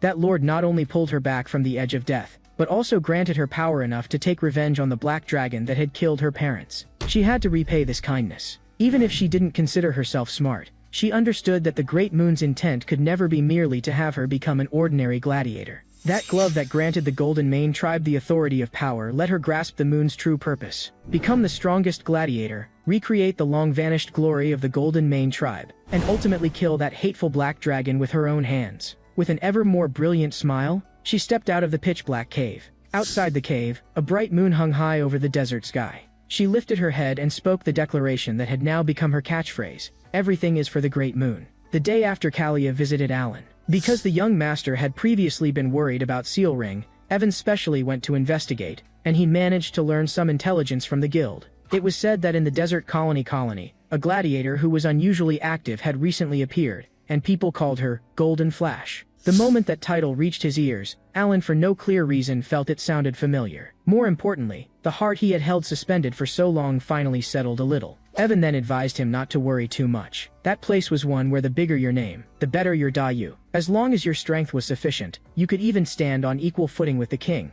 Alan couldn't help asking again, what about Haydn? Any news of him lately? After he went to Rax's, he never wrote to me again. Evan did hear some rumors, but he couldn't confirm whether they were true. Alan suddenly spoke as if remembering something. Have you been free lately? I'm planning to take a trip to the Mage Tower. But when he described the expected itinerary, Evan couldn't help looking baffled. In his impression, from the Count's residence to the Green Mage Tower was at most about a week's journey. Why would it take a month? When Alan added that he wasn't going to the Green Mage Tower, but the Blue Mage Tower, Evan could only let out a long sigh. Knowing the young master's temperament well, he left one sentence before exiting the room. Then I'll make preparations in advance. Just thinking about having to spend a full 3 weeks in a jolting carriage made Alan feel as if all his bones had been pulled out. He slumped on the sofa and didn't want to move. But this was something he had to do. Only there were the conditions that would let a half-baked person like him carry out multiple full magic experiments within a single day. Suddenly, he remembered something. Next to the Blue Mage Tower was the Labyrinth City, Larthania.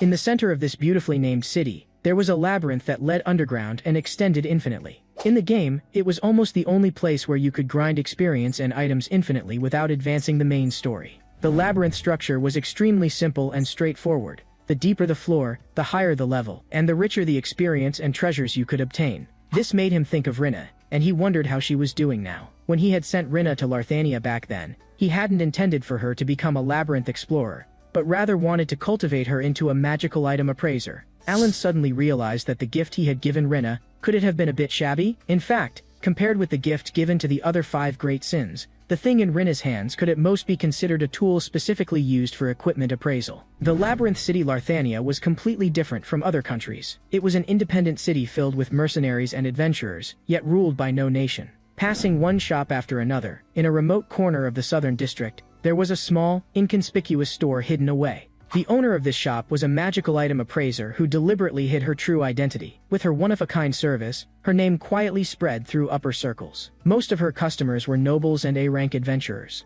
including even Larthania's lord. The woman wearing a crescent moon pattern mask spoke slowly. My lord, everything has been appraised. This time it's a device that can continuously produce flames by injecting magic into it. And it's also a relic that can bear an inscription. Its effect is that as long as you inject a small bit of magic, it can maintain a flame for 1 hour. The lord, having heard this, was very satisfied. After thanking her repeatedly, he left the shop. Only after confirming there was no one else in the shop did she remove her mask. The face beneath the mask was one of the 5 great sins, sin of greed, Rinna. This shop called Murd, even though it was opened in the remote southern district, could earn more wealth than any appraiser. The reason was simple. She could not only appraise high-tier relics, but also inscribe some specific antiquities, further strengthening their original abilities. But this was not her own ability. Rina's true talent was only that, relying on the library, she could grasp an artifact's true nature more precisely, carry out practical appraisals of it, or identify those specific antiquities that could be inscribed. As for the ability of inscription itself, it came entirely from the gift bestowed by the Great Moon, a golden eyeball wrapped in a blue halo. At first, like the other sins, Renee also didn't understand why the Great Moon had sent her to the Labyrinth City and arranged for her to do work like being an appraiser. However, she knew that Lord's true identity was a figure of the Outer God era long forgotten by time. Thus she guessed that perhaps this had something to do with dealing with black things. Yet she still couldn't understand, because she, who possessed the library, knew very well how terrifying black things were. She couldn't see any connection at all between killing black things and being an appraiser. Not until she truly understood the meaning of that gift. What the Great Moon had given her was the Sage's Eye, a divine artifact that could quickly identify and filter out items below a certain mana threshold. With the library, she could tell at a glance that this Sage's Eye was anything but ordinary. She undid the layers upon layers of seals on this eyeball, one for which no records could be found even in the library. The Sage's Eye, which had originally been just an ordinary sphere, finally revealed its true form and unlocked a special ability. Ascription. So-called inscription was the method of carving a mark onto high-tier relics, thereby increasing the relic's ability values. But strangely, the inscription the Sage's Eye initially displayed didn't look like a simple function. More precisely, it was closer to a form of sacrifice. Once an inscription was completed, the relic's ability values would rise, but at the same time, during the inscription process, this golden eyeball would absorb a kind of power that even Rena herself couldn't fully understand, accumulating and nurturing this unknown power until it blooms and bears fruit. She vaguely realized that was probably what she truly needed to do. She also knew very well that only she herself could make this eyeball truly mature, because the sage's eye would only react to the tiny subset of high-tier relics that carried a specific pattern. If she used relics that didn't meet the conditions, it would instead cause the power the eyeball had accumulated to gradually dissipate. In addition, she could almost be certain this eyeball would, one day, grant her the power to fight black things. Rina gently stroked the golden eyeball floating in midair. As if treating some priceless treasure, everything will move forward in accordance with the Great Moon. About 3 weeks later, Alan finally arrived at the Blue Mage Tower by carriage. According to the original plan, he should have gone to pay his respects to the tower's master. Unfortunately, the master was away. The person he met was the deputy tower master, Phineas Krazine, a mage who had reached tier 7 at the age of 22 and was known as a genius. However, the moment they met, this deputy tower master put on an air of being swamped with work. After having him briefly explain his purpose, she planned to send him away directly. Faced with being shown the door the instant they met, Alan couldn't help but freeze for a moment. After all, there were only 6 mage towers in this world. They had practically monopolized the entire United Kingdom's essential manufactured supplies, including those needed by high nobles. In other words, mages' combat power, plus their monopoly over material production, put the mage tower's authority almost on the same level as noble power. Alan understood this structure, but wasn't this treatment a bit too much? At the very least, he was a count. Seeing Phineas busy non-stop with no intention of giving him any face at all, Alan had no choice but to play his real trump card. He said calmly, "I can eliminate time scars." Those words made Phineas' hand stop. So-called time scars were spatial rifts caused by the collision of powerful magic. They connected to unknown subspaces, allowing horrifying monsters of unclear origin to pierce through and descend upon this world. Phineas immediately activated a magic power check, but upon seeing Alan's mana density, she couldn't help sneering. "With your level?" She had originally planned to kick him out, but she hadn't expected Alan to persist, insisting that he could eliminate time scars. Phineas' expression instantly turned cold. "Do you have any idea how many people have said that in front of me? You think you're the only one who comes here to eliminate time scars, and pick up some treasure on the side?" Yet Alan remained calm. "Just take me to where the time scar is." Although Phineas usually wasn't very interested in worldly affairs, she had heard a little about the rumors surrounding House Palatio. "You think that just because you cleaned up your brothers with some despicable means, you can do whatever you want?" After becoming a count, Alan had stopped meddling in anything in the underworld and simply lived his life quietly. But precisely because of that, the rumors about him only grew more outrageous. Facing Phineas' aggressive pressure,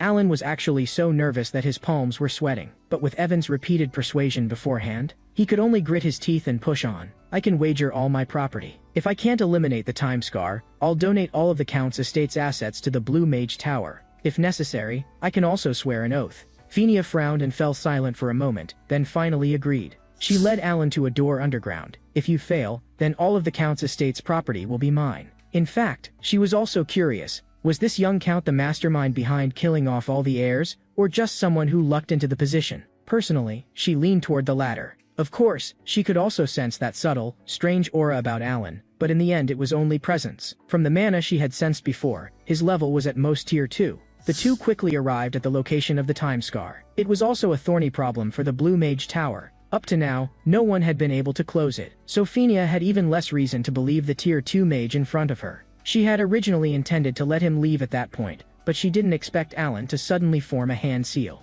This action made Phineas pause slightly, because Alan's movements right now resembled a certain ritual structure she had seen in books on ancient magic. She assumed the other party was just imitating the motions, and was about to tell him to stop putting on such empty theatrics. Just then, Alan began to chant in a low voice. Phineas' expression froze instantly. She even forgot to breathe, because within her field of view, a gigantic eye interwoven in red and black was floating high above Alan's head. In the next moment, that eerie eye slowly opened. The oppressive pressure felt like some ancient god was looking down at her. Instinct drove her to immediately cut off her own thoughts and magic. She understood very clearly. Something like that absolutely must not be understood. It was like a holy grail filled with deadly poison. The moment you tried to comprehend it, destruction would only be a matter of time. After she finally forced herself to break off her thinking, Phineas realized that Alan's index finger had somehow ended up pointing at her. Absolute prohibition. Understanding that this was an order, Phineas shut her eyes in terror. Immediately after, the horrifying eyeball slowly closed, as if it had never existed. With the eye's disappearance, the magic quietly ended as well. Alan let out a soft breath. For a multi-run player, closing a time scar wasn't difficult. After all, time scars were never closed with magic to begin with, but by using specific items and an operational procedure. It was just that. Considering there were still a few items in the future that could only be obtained by passing through the gate of time and space, Alan used his most convincing-looking magical performance so far this time in order to fool Phinia. But when he turned his head, he found Phinia's expression abnormal. She looked as if she had seen something she never should have seen, and kept muttering things like "I will absolutely never tell anyone." Alan was confused instead. Had she seen through the method he used to close the time scar? Just as he was considering whether he should simply come clean, Phinia suddenly panted urgently, her tone full of fear. "Please don't judge me by how I usually am. I'm actually the best at keeping secrets. I absolutely won't tell anyone." Alan looked at the Deputy Tower Master suddenly using honorifics, his face full of question marks. Why are you even using honorifics now? Having achieved the purpose of this trip, Alan went to find Evan and prepare to leave. There was no need for him to stay any longer. Besides, that Phinia who seemed to dislike him might decide to pick a fight with him again someday for no reason. Just then, Phinia hurriedly chased after him. "These are magic potions I prepared. Please accept them." Alan looked at her face, which ought to have been sharp but was forcing out a stiff smile, then lowered his head to examine the potions closely. The deep blue liquid, with the slightest swish, would give off a white sheen, clearly extremely expensive high-tier goods. 2 bottles of this could be exchanged for a small villa. Yet Phinia, smiling stiffly, asked carefully whether he liked them. She then stammered on to add that she would absolutely keep everything she saw just now secret. "If you don't believe me, I can make a mana oath." Only then did Alan realize he had probably been seriously misunderstood again, and he was about to speak up to explain. However, before he could get the words out, Phinia had already activated magic first. Vast mana instantly flooded the entire office, so intense it made Alan's heart tighten. Countless chains surged out of the magic circle, extending toward the 2 of them. Before Alan could say anything, those chains had already tightly bound the terrified Phinia and the stiff-faced Alan. An unbreakable mana oath was thereby established. Looking at Phinia, who had no intention of clearing up the misunderstanding and instead used an oath to bind herself to him tightly, Alan could only give a flat nod in the end, swallowing his words back down. After obtaining those 5 bottles of mana recovery potion, as well as the relic he truly wanted, Alan boarded the carriage returning from the Blue Mage Tower to the Count's estate. He subconsciously lowered his head and looked at the bracelet on his wrist. It was the relic Phinia had permitted him to take after he closed the time scar, and it was the true purpose of this trip to the Blue Mage Tower, the Tainted One's bracelet. The bracelet's design could hardly be called delicate. It looked like the kind of cheap item you could buy on the market for under 10,000. But for Alan right now, it was the most important thing. Because the ability of the Tainted One's bracelet was to automatically absorb and store the mana in the air, and let the holder use it freely when needed. Of course, there was an upper limit to how much mana the bracelet could store, and it wasn't much. Ridiculously, even this not at all exaggerated capacity was still more than Alan's own mana cavity could hold. This left Alan speechless for a moment. He hadn't expected his body to be worse than a magical item. Still, after a while, his mood eased. After all, at the most fundamental level, he had come looking for this Tainted One's bracelet in order to research magic more efficiently and add an extra layer of self-protection in a crisis, not for head-on combat. Once he thought that through, he simply stopped dwelling on the question of mana capacity. It was just that he still didn't understand what, exactly, Phinia had misunderstood. She had been so arrogant at first, yet now she was bowing respectfully in front of the carriage, polite to an excessive degree. Compared with the her he saw when he first arrived at the Blue Mage Tower, she was practically a different person. Alan couldn't make sense of it no matter how he thought about it. That expression was exactly like the one Kalia had worn the last time she came, and that mage beside her. His expression was almost identical as well. But toward things he couldn't understand, Alan had always followed the principle of if you can't figure it out, don't think about it. In any case, he probably wouldn't have much contact with her in the future. He might as well let her keep misunderstanding. Under the warm sunlight, the carriage slowly headed back the way it had come. Meanwhile, in Duke Altia's territory, 2 strikingly beautiful women sat facing each other, chatting easily and exchanging courtesies. One of them was the new master of this territory, the current Duke of Altia, Luria. She had completely taken over the Altia family's power and inherited all the real authority left by the previous duke. And the young woman sitting opposite her was the Miss Sinonia on the surface. More precisely, she was the one who actually controlled all authority in House Sinonia, Kalia. After listening to Alan's suggestion last time, Kalia had already understood Alan's true intent. Afterward, she proactively came to see the current Duke of Altia, Luria. After a conversation, the 2 of them were surprised to discover they now both belonged under the Count of Palatio. Since they had already confirmed an absolutely unopposable first seat, there was no longer any meaning in continuing to fight over so-called tiers of authority and territory. When Luria asked Kalia what, exactly, her visit today was about, Kalia carefully took a letter out from her bosom and placed it on the table. Loria picked up the letter and slowly read it. The content was mostly brief greetings and trivial matters about noble families. It looked extremely ordinary, yet Kalia instinctively believed things could not possibly be that simple on the surface. Loria strongly agreed with that speculation as well. From what she knew of the Count of Palacio, that lord would never be willing to waste time and effort on such insignificant matters. Sharing the same view, the two tried to read hidden meaning from these seemingly bland words. No one knew how long passed before they finally sensed a certain leaning in a passage from the third sentence of the letter. That was, the Count was quite dissatisfied with both the current noble faction and the royalist faction. Could it be that he plans to wipe them all out? This was the thought that surfaced in both their minds almost simultaneously.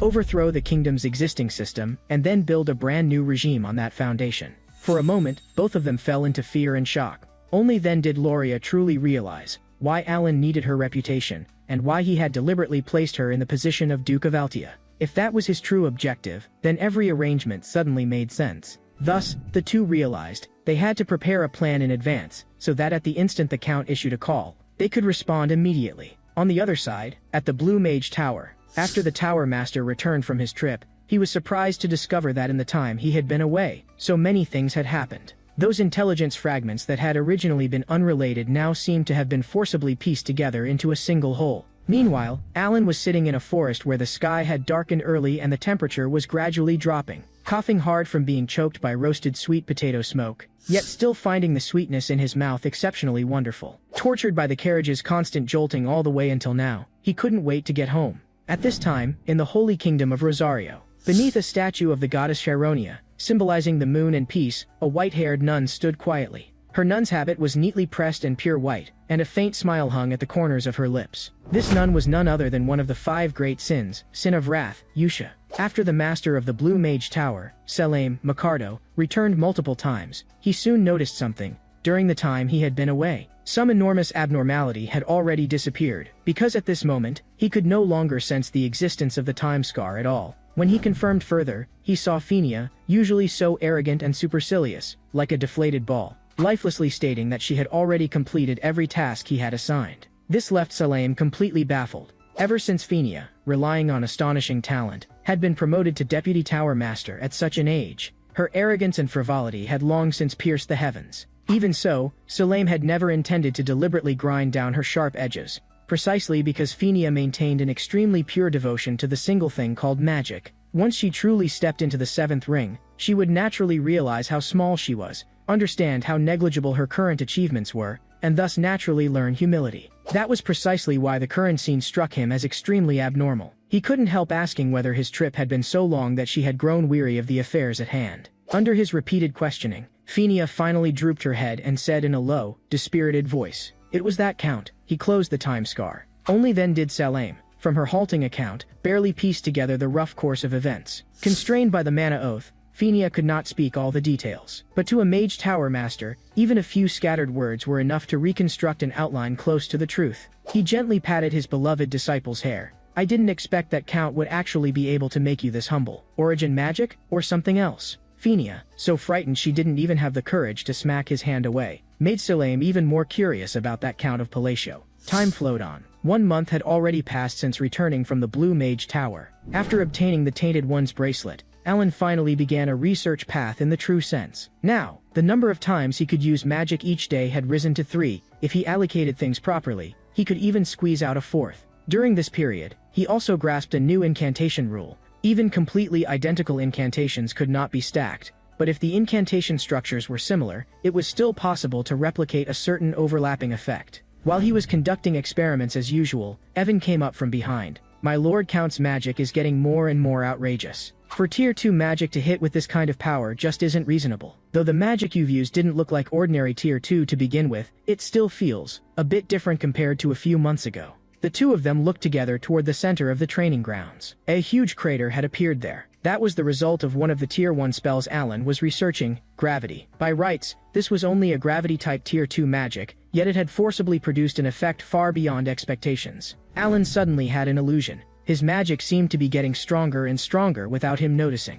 This was definitely not merely an improvement from proficiency. After all, what proficiency could bring was nothing more than improved precision and finer manifestation. Nor was it that the incantations themselves had become stronger. Starting 4 months ago, he had repeatedly cast using similar incantations. In the past 2 weeks, he had even alternated almost perfectly among all incantations with similar frameworks, and the final conclusion was, when he adjusted the incantation sequence to an optimal state, the spell's power would increase steadily, not spike upward all of a sudden. Yet the present situation made him scratch his head. By rights, magic couldn't suddenly become stronger for no reason at all. Could it be that I've been in good form lately? With that unreliable guess, he took the letter Yusha had sent from Evan. Since today's 3 available casts had already been used up, Alan had to temporarily end the experiments, turn toward the office, and prepare to rest while reading Yusha's letter. As he walked, he flipped through the letter and sorted through various possible causes in his mind. In this world, sudden increases in strength came down to no more than 2 cases, either obtaining faith, or compensation from a curse. It had to be one of the 2, excluding the former first, that left only being cursed. And the form a curse's compensation took was likewise no more than 2, either he inherited a curse directed at him when someone else sacrificed themselves, or he had placed a curse on himself. But curses were a product of the Eastern system. Up to this point, he had not had contact with anyone from the East at all. As for obtaining faith, that makes even less sense. Unable to come up with a reasonable explanation, Alan could only pretend he hadn't seen it. As usual, he simply chose to avoid the question. The Holy Kingdom of Rosario was completely different from the theocratic state of Baltican outside the empire. Here, the people worshipped the chief deity Chironia, the goddess who symbolized the moon and peace. At this moment, in the eastern part of Rheinal, known as the City of Pure White, inside a prayer hall, a knight was walking slowly toward the girl standing before the statue. Faced with a nun who seemed not to be of high rank at all, and who didn't even have the mark of holy grace on her shoulder, this armored knight still greeted her with a respectful salute. Hearing the voice, Yusha, dressed in a spotless white nun's habit, turned around and quietly accepted his greeting.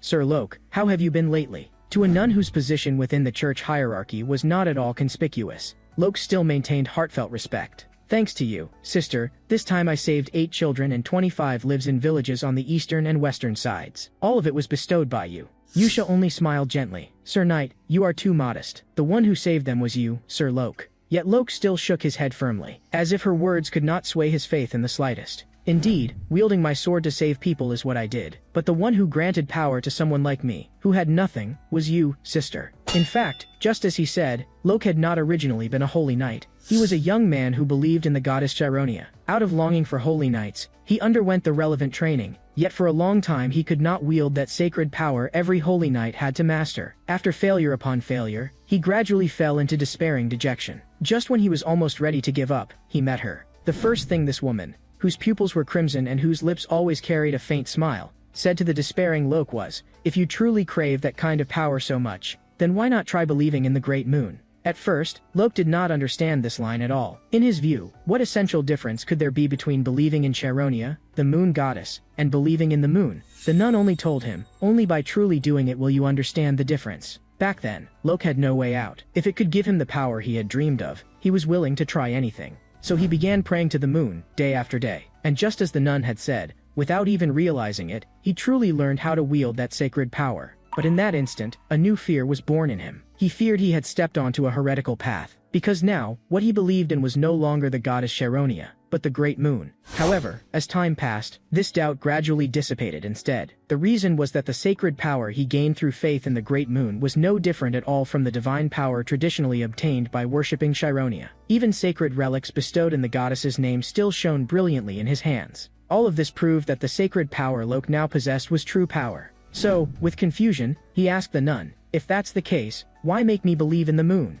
Smiling, the nun gave her answer. "Faith comes from the intangible act of believing. But that kind of conviction often takes a long time to take root. In most cases, gaining trust from something you can see and touch is much easier. That is why I told you, the lofty goddess cannot be seen, but the great moon is always above our heads." These words made Lok suddenly understand. So that's how it is. The goddess's essence is the moon. This was a way to make those who harbored doubts more easily believe in a god with certainty. After completely clearing away all doubts in his heart, he offered the nun his deep thanks. The nun softly said, "If you wish to express your thanks, then pray with us instead. Many people have already gathered here." Lok nodded in agreement. "It would be my honor." The two of them pushed open the doors of the prayer chamber together. Inside, whether ordinary believers, young children, or practitioners, ascetics, and holy knights, all held their hands clasped and prayed in silence. And the nun walked slowly toward the center of the pulpit. With a calm smile, she spoke, "Then, let us pray together. Pray to the great moon." Under the moonlight cast in through stained glass, Yusha lifted her head, revealing those blood-red pupils. At this time, in the Palacio family, Alan held Yusha's letter and read it with his head lowered as he walked. What the letter contained was still just daily trifles, with nothing special on the surface.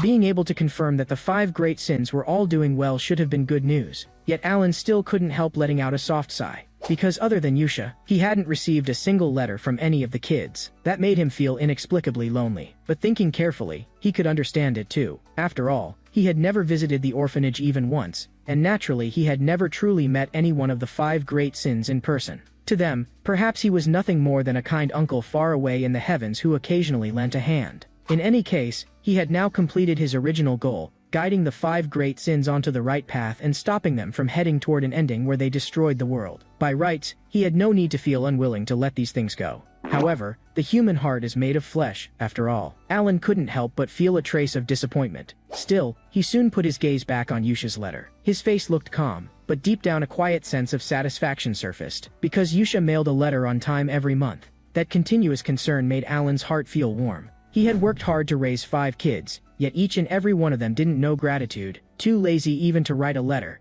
Only the eldest daughter seemed to know how hard an old father had it. That thought gave him an indescribable comfort. As expected, Yusha is the most considerate. Just as Alan was about to properly enjoy this care from his little padded jacket, Evan suddenly shoved the door open and rushed in, giving him a fright. It turned out the Intelligence Guild had delivered the latest news about the kids. Some people's intel didn't even need to be investigated on purpose, because the commotion had already become common knowledge, especially Deus and Seal Ring. Evan spoke first about Seal Ring. According to the intel, in order to challenge Baba Yaga, he had already achieved 32 consecutive wins in the 100 battles winning streak trial. This number left Alan finding it hard to believe, and he couldn't help asking, how far is his win streak record now from Colony's highest record? Then Evan immediately answered, so far, the gladiator who holds the highest win streak record in Colony is a man known as the Lion King. He set a record of 41 consecutive wins. This name felt inexplicably familiar to Alan. Isn't this the kind of temporary character from the game back then who suddenly joined your party, with combat power so outrageous it felt like cheats? Within the colony, all sorts of people mingled, yet hidden dragons and crouching tigers were everywhere. Countless powerful gladiators gathered there, and Colony's military strength was almost entirely built on these gladiators,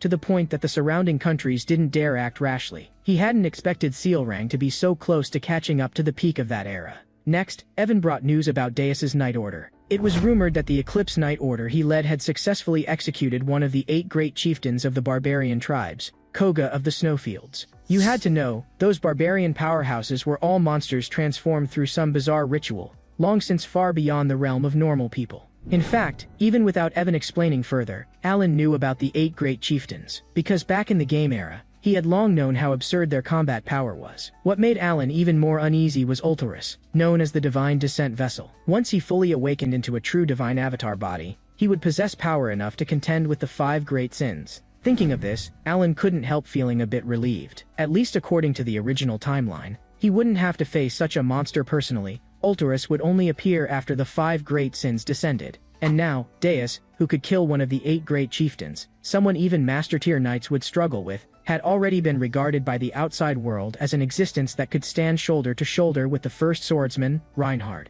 Hearing this, a thought suddenly rose in Alan's heart. Should I go see what they look like now in person? As he was thinking that, Evan was already talking about the next person, Rena. It was said that in the Labyrinth City, she was already able to inscribe relics with black inscriptions that could boost their abilities. However, what Alan truly cared about was still Haydn. Haydn couldn't really have gone and become a pirate king, right? Hearing this, Evan thought for a moment and answered, have you heard of the 7 islands off the coast of Raxus? They're the strongholds of 7 powerful pirate chiefs. It was said he had already successfully taken control of the largest of them, becoming that island's ruling captain. That single sentence scared Alan so badly he nearly dropped to his knees on the spot. He couldn't help recalling a post he had seen online long ago. A poor child continuously sponsored by a UN foundation for 8 years grew up and went to Somalia to become a pirate. He had never thought that the black humor joke he had once seen forwarded as a laugh would one day happen to him in such an absurd way. This was absolutely not his original intention in sending Haydn to Raxus. Haydn's perception was exceptionally outstanding,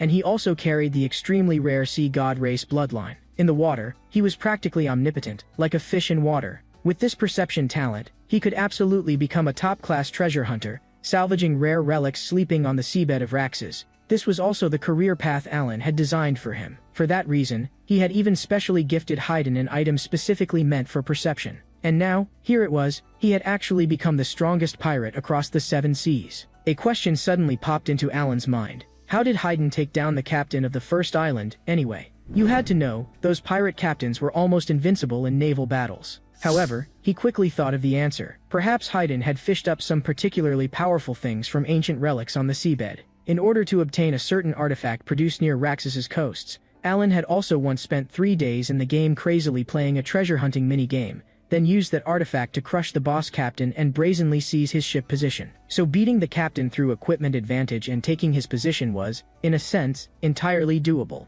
Alan raised a hand and pressed at the corner of his eye. Of course he knew reality could not develop completely according to his script, but now, he was more like an old father who had worried himself sick over his children's futures. A massive sea city, the de facto heart of the Duchy of Korkia, Raxus. In the sea area in front of it, a pirate paradise made up of 7 islands lay scattered. Among them, the largest in scale was the first archipelago. Its former ruler was a great pirate who had exchanged sacrifices for the sea god's protection, known as the Red Slaughterer, Archlade. A pirate king almost invincible like that had now been defeated by a young man not yet 20. The young man looked down over the entire island. On the storm-howling sea surface, he lifted his eyes toward the distant sky, yet could not figure it out no matter what. What exactly was the Great Moon thinking? In fact, up to now, Haydn had never seriously thought about the essence of the Great Moon. At first, he had only treated it as a kind-hearted uncle, because he had originally been nothing more than a slave about to be used as biological experiment material and die in pain. Yet after meeting Yusha, he awakened his talent.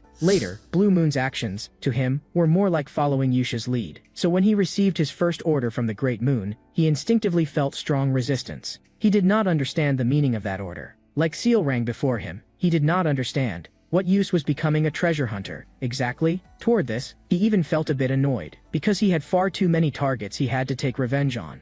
His life had originally belonged to a nameless small island. He had lived there quietly with his clan's people, far from the noise of the world. Until one day, a black thing suddenly descended and slaughtered everything to the last. He and his parents barely managed to flee to the continent, but when they were exhausted to the limit, they were attacked by a pack of damned hunters again. They killed his parents, who were already spent, and sold him into slavery. At that time, he swore, he would complete his revenge in this life no matter what. Under circumstances like these, the identity of a treasure hunter meant nothing to him, let alone the fact that the gift from the Great Moon looked like it had nothing to do with revenge. Yet he still had to pretend to obey the order. Until that day, when he saw a noisy ship. At first, he only took that loud bunch for ordinary pirates. Not until they used the power of the sea god race on the deck. One of them claimed this was a blessing only those who offer sacrifices to the sea god are qualified to obtain. At that moment, Haydn realized, these people in front of him were the culprits who had killed his parents. They had not only slaughtered the sea god race's village, they had now even seized the power that originally belonged to the sea god race for themselves,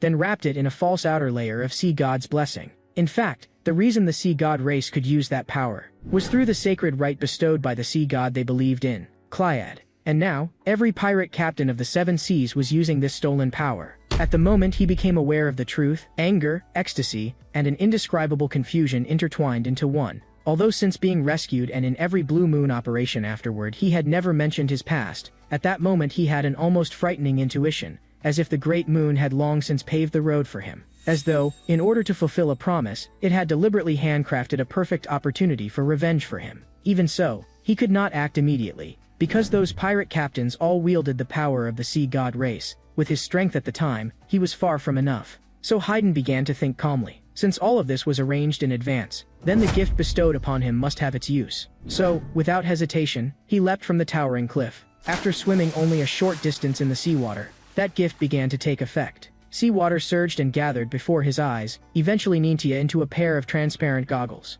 That was the gift bestowed upon him by the Great Moon, Emrita's goggles. It possessed an extremely special ability. It could easily see large quantities of ancient artifacts sleeping on the seabed. Relying on this gift, Haydn successfully found several special relics, using them to make up for the gap in his raw strength. At the instant he truly understood this gift, Haydn understood one thing. Simply saying thank you was truly too foolish. The Great Moon not only kept its promise, placing what it should have promised him right before his eyes. It even additionally bestowed upon him the power that would let him take revenge. He also finally saw the other meaning hidden in that letter. The moon's true intent was for him to take revenge and seize the ruling power of the Seven Islands. At this moment, he couldn't help recalling a line that girl often kept on her lips. Everything is for the great moon. That sentence had once been only a hollow slogan, but now, within his heart, it was gradually igniting into a radiance close to fanatic faith. Haydn lifted his head and looked at the moon, half of it sunk below the horizon. After that, about 3 months passed. The forest was then with autumn colors, and Alan boarded a carriage, setting out on the journey to Duke Roteger's biennial ambassador church assembly. The jolting wheels left him exhausted all over. If only I didn't have to go. Even though, he still entrusted himself to the carriage. After all, in Astria,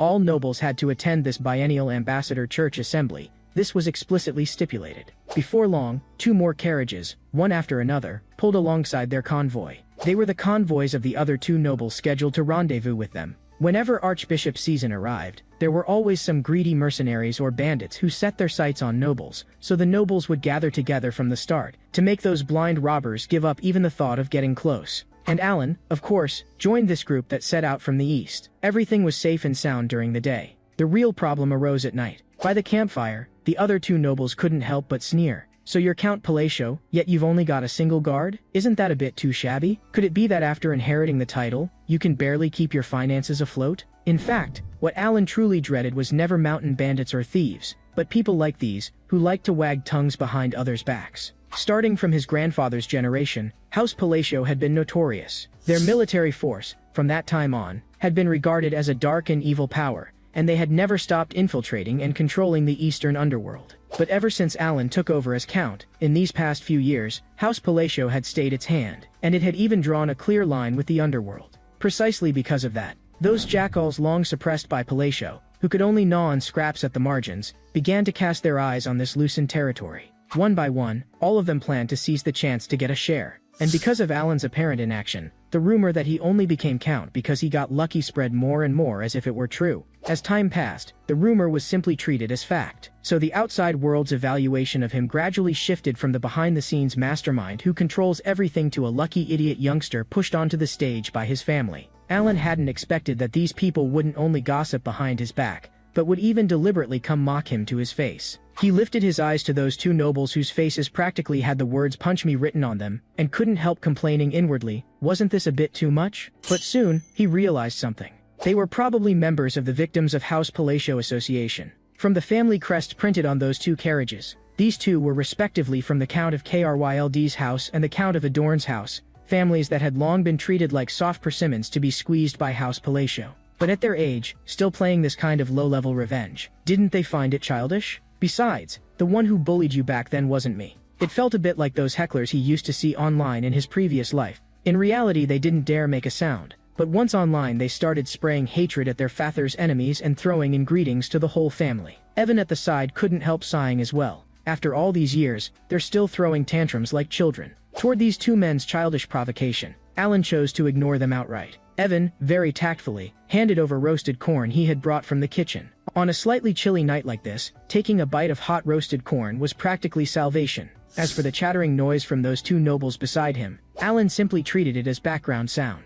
Meanwhile, in the northern frontier, that wasteland long shrouded in extreme cold, seemed as if cursed. Upon the pale earth, there was almost no sign of life. In this cruel winter, a man struggled to crawl up from the snow. At his right arm, there was already nothing left. He was one of the barbarian tribe's 8 great chieftains, Great Klecken. At this moment, after losing to the despicable and shameless Caliban Night Order, he waited alone for death to arrive. What enraged Klecken was not defeat itself. To the battle-worshipping barbarians, dying on the battlefield should have been an honor. What truly ignited his fury was that this death held no honor at all. He had actually fallen for the trick of the knight who had proactively challenged him to a duel. Klecken spat out a mouthful of blood. His vision grew ever more blurred, and his body gradually could no longer hold itself up. Even so, he was still unwilling. He could not accept that he would die in such a vile and humiliating way. This ending, this conclusion, made it hard for him to let go even as he closed his eyes. Thinking of his clansmen who had been humiliated just like him, blood tears slowly slid down from the corners of his eyes.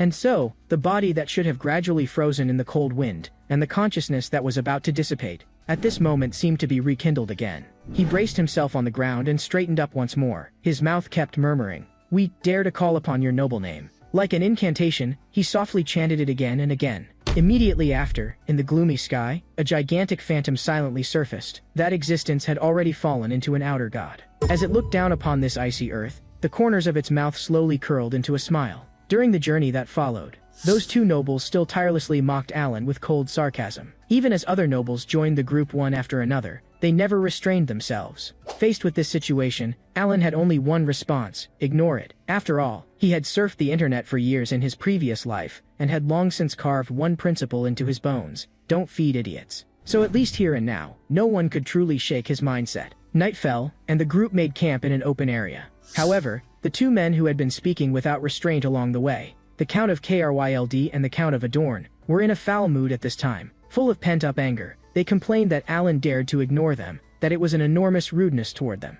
But this annoyance only lasted a moment before Kryld lowered his voice and asked Adorn beside him, "You're sure you checked everything?" Adorn nodded and replied that he had already used one of his family's divine artifacts to detect the area. Here, apart from that brat who didn't know his place, and that vagrant knight who always stuck to him and even ate at the same table as nobles, there really were no other guards. Looks like the rumors are probably true. If he were really that strong, there's no way he'd travel with only one guard. Then we can start carrying out the plan. In fact, their open mockery of Alan along the way, and venting their resentment, had only been incidental. The more important purpose was to use this method to confirm how much guard strength he actually had. And the reason they had set their sights on Alan was because they wanted to seize the chance to insert themselves into the eastern underworld and take control of the enormous wealth and power there. At the thought that House Palatio might truly be nothing but an empty shell, Kryld and Adorn could hardly suppress their excitement. Maybe the goddess of fortune has finally opened her arms to us. Just as they were brewing their conspiracy, an unusual sound suddenly came from the darkness. This sudden noise made the guards on watch all look in the same direction,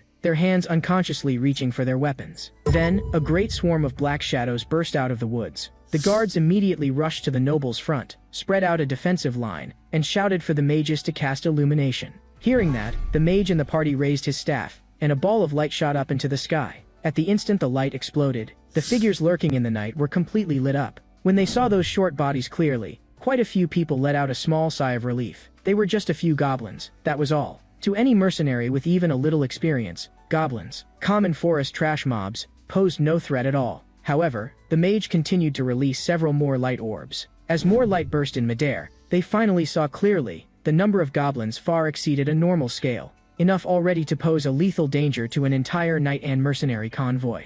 But what made them even more terrified was not only the number. These goblins were obviously completely different from ordinary individuals. Almost everyone responsible for the outer perimeter watch was already dead. No one understood how this had happened at all, and when they saw what the monsters looked like, their spines chilled in unison. Those goblins, one after another, had grotesquely twisted bodies, their entire forms covered in purple crystals, from limbs to torso. Even their heads were sheathed in protruding crystal. They seemed to have been thoroughly contaminated by some kind of evil magic. In the next instant, the mutant goblin horde let out a piercing roar and charged the human line without regard for anything. Mercenaries and knights were forced to raise their weapons and hastily form ranks to meet them. At this moment, the ground at the center of the goblin horde suddenly churned violently, and a heavy stone wall formed of rock and rubble rose from the earth, stretching between the monsters and the humans. Some of the mutant goblins at the very front were immediately skewered through by sharp rock spurs and nailed straight onto the stone wall. Right after, a half-transparent light curtain rose up from the ground,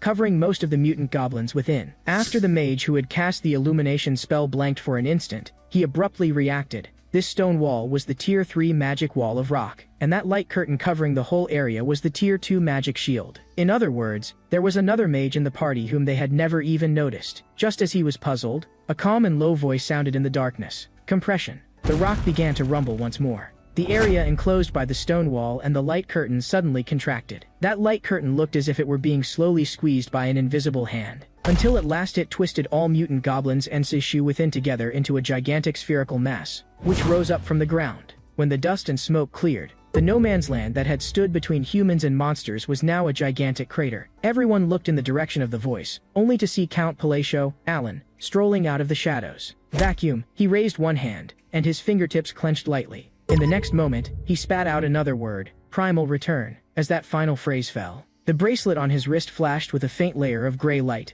Up in the air, that sphere formed by the compression and distortion of rock and the light curtain suddenly exploded like a blast of grapeshot detonated in midair, showering shard-like stone chunks and energy fragments downward at extremely high speed in a slanted sweep across the mutant goblin horde. In the blink of an eye, dozens of goblins caught in the strike were all torn to pieces. This entire process lasted only an instant. Before they could even fully understand what had happened, everyone could only stare blankly at the monster corpses twisted into a mess of flesh and purple crystal fragments, their mouths opening reflexively, yet not a single word coming out. At this moment, everyone's gaze inevitably focused on the same person, Alan. He calmly withdrew his extended right hand, lifted his head slightly, and his level voice once again broke the silence. This time, his words were like some kind of signal, making every knight and mercenary snap awake as if from a dream and raise their weapons by reflex. The fear hidden deep in their hearts had, at some point, already quietly dispersed, like mist blown away by the wind. Ahead, Alan stood firmly in the rear ranks, repeatedly casting magic to pin down the enemy.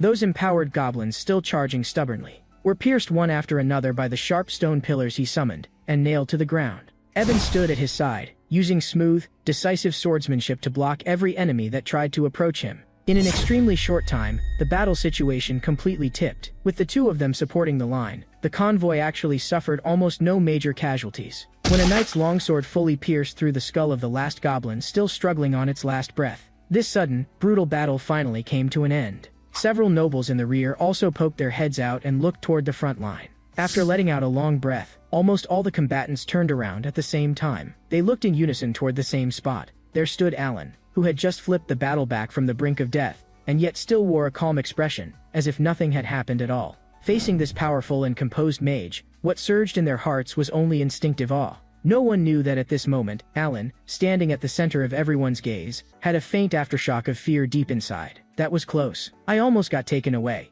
Although he wore the Tainted One's bracelet, letting him cast 3 or 4 more times than an ordinary mage, in a high-intensity fight like that, his mana had still nearly run dry by the midpoint, and he had once again become a complete ordinary person. Even with Evan guarding him at his side the whole time, he still felt lingering fear at that instant of powerlessness. I was even thinking earlier, just because they were too noisy, that I wanted to swallow those 2 guys on the spot. As expected, it's safer to act honestly and stick with the main group. After steadying the heart that was still fluttering a little, Alan withdrew his gaze with a serious face and instead stared at the mutant goblin corpses. He knew all too well what the purple crystals growing on these goblins represented. What he didn't understand was, why would divine descent appear here? So-called divine descent was an anomalous phenomenon that accompanied an outer god's imminent invasion of this world. Once affected by divine descent, monsters would become more violent, and at the same time gain obvious reinforcement in their bodies and in every aspect of their abilities. By rights, none of this should have happened. Those outer gods beyond the boundaries should, in principle, only have the chance to cross over and invade after the 5 great sins awakened and descended and the world's laws collapsed.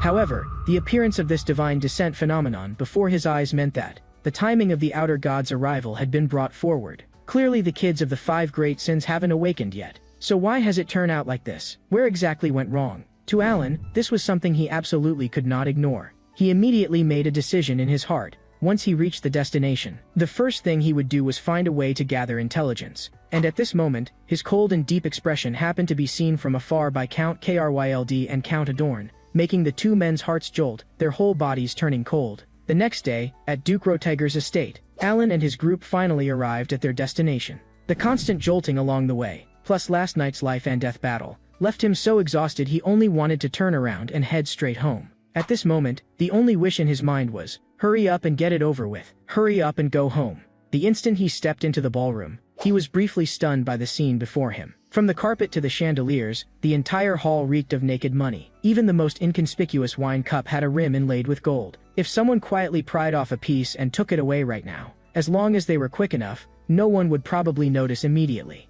Just then, a voice with a fawning tone reached his ears. Duke Roteger is truly impressive. He looked in the direction of the voice and saw several nobles gathered around Duke Roteger, smiling as they exchanged pleasantries while piling up all kinds of flattering praise. But this time, Alan didn't deliberately take the initiative to greet other nobles the way he had last time. Right now, he only wanted to keep a comfortable, safe distance from everyone. His thoughts had barely drifted when they were interrupted by 2 cautious voices. Greetings, Count Palacio. Might you spare us the honor of meeting with us when you have a moment? This is the finest meat produced in our territory. Would you like to try some, my lord? And also, we'd like to provide some financial support to your territory. What do you think? Alan froze for an instant. Weren't these two the very guys who had been mocking him with sarcasm all along the road? Why had their attitudes suddenly become so humble and courteous? However, in their eyes, Alan's still expressionless face at this moment seemed to have turned slightly gloomy. That illusion instantly frightened them, pale, trembling all over, regret practically spilling out of their eyes. In fact, ever since last night's battle with the mutated goblins ended, the unimaginable strength Alan had displayed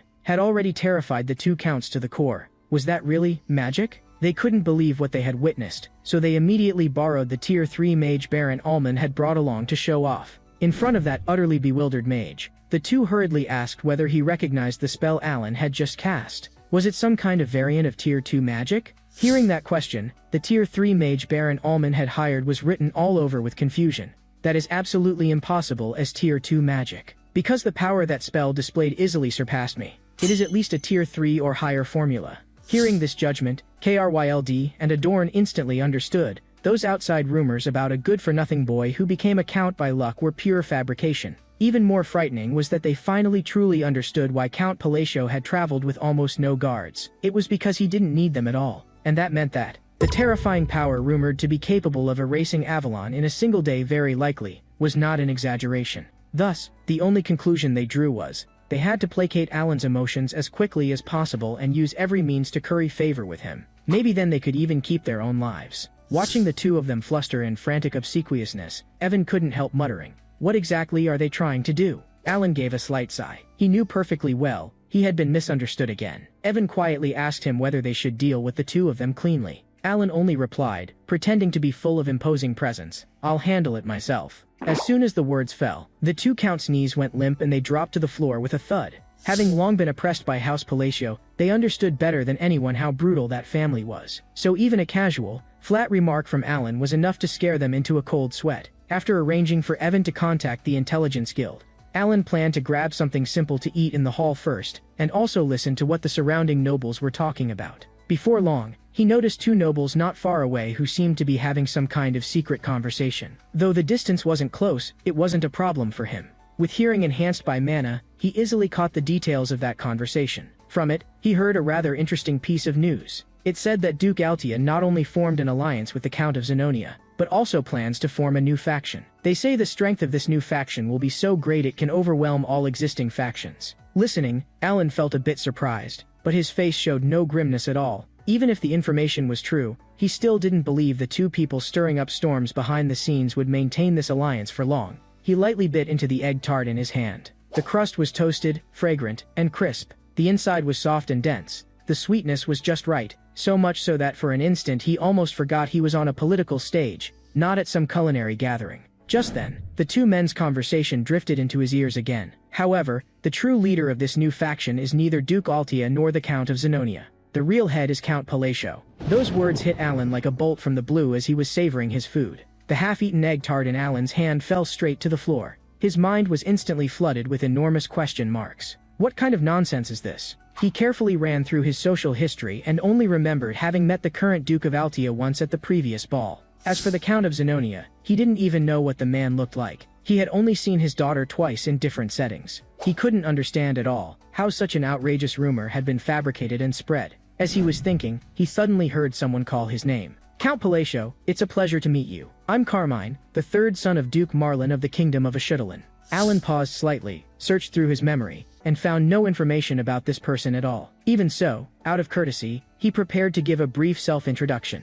He had barely begun when Carmine suddenly changed tone, his face turning sullen, and said coldly, "I've heard you became a count by luck. I just wanted to see what kind of person you really are. Is there some trick to it?" Alan froze. He hadn't expected the other party to mock him so directly to his face, completely like an idiot who'd left home without a brain. However, before he could respond, another voice heavy with pressure cut into the conversation coldly. "What did you mean by what you just said? Are you mocking the nobles of our kingdom of Asteria?" Carmine's face changed, and he hurriedly explained that he absolutely hadn't meant anything like that. In fact, he had traveled all this way to Asteria in order to marry Duke Roteger's youngest daughter. He had always been extremely confident in his looks and background, believing no woman would refuse him. But this self-satisfied fool had, in front of the other party, publicly critiqued the appearances of other nobles. Calling such behavior trampling noble upbringing underfoot would not be an exaggeration. Duke Roteger's youngest daughter naturally felt nothing but disgust for him. and without hesitation, rejected the marriage on the spot.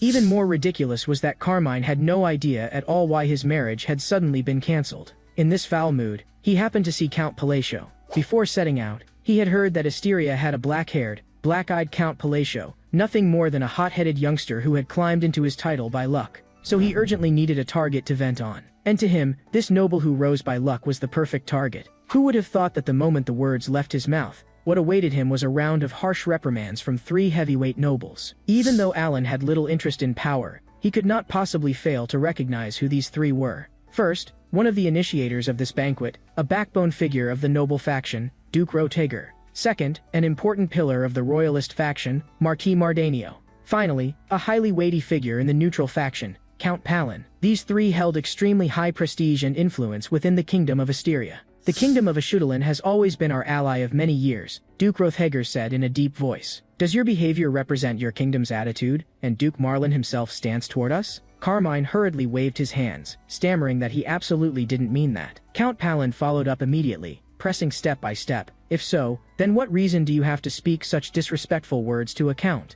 Carmine had just tried to explain that he had merely been discourteous for a moment when Marquis Mardanio coldly added another blow. Discourtesy itself is a small matter. The real question is, what gives you the right to speak to Count Palacio in that kind of contemptuous tone? The surrounding nobles crowded in, and sets of questioning and accusations, familiar beyond familiarity, were thrown out one after another from different mouths. That atmosphere gave Alan an intense sense of déjà vu. He lagged a beat, and suddenly realized, isn't this the wheel-style interrogation I used to see all the time back in the army? More than 10 years had passed, yet that kind of scene was still clearly branded deep in his memory. He even unconsciously broke into a thin sweat. Under the pincer attack of the 3 heavyweight nobles, Carmine ultimately couldn't withstand the pressure and fled the ballroom in near panic. And the nobles left behind, almost at the same time, gathered toward Alan as if they had been waiting a long time, scrambling to strike up conversation with him. Those nearby who had already been watching the commotion saw these 3 important figures act together and immediately defaulted to the earlier rumor that he is the new faction's leader,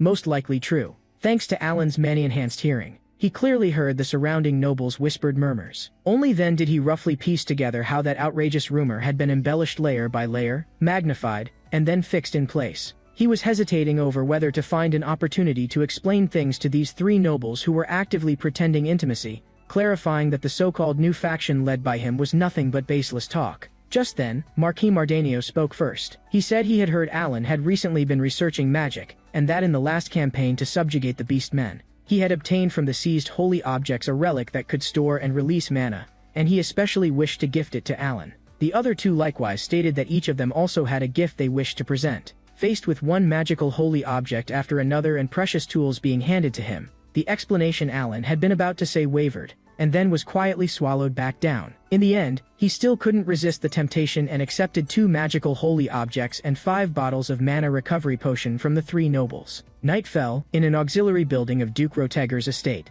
Inside a dimly lit room, a woman sat upright in a chair and asked Marquis Mardanio, who stood before her, in a flat tone, "How did things go?" Marquis Mardanio showed a bit of relief and answered respectfully, "Reporting to you, my lady, he has accepted our gifts." Gift-giving among nobles was ordinary enough. But when the recipient became the leader of a faction, and the gifts were upgraded to important divine artifact level items, the meaning represented by the gesture went far beyond simple social favors. Hearing this result, the woman opposite revealed a hint of a smile. "It's wonderful to know he is willing to accept my lord's gifts." Marquis Mardanio quickly said modestly, "All of this was thanks to the thorough arrangements of Her Grace, the Duchess of Altia." The woman nodded lightly, then spoke in a tone as if declaring the start of a new phase. "Then welcome to formally join our side, Marquis Mardanio. Next, let us advance together, for our shared goal." Her name was Loria.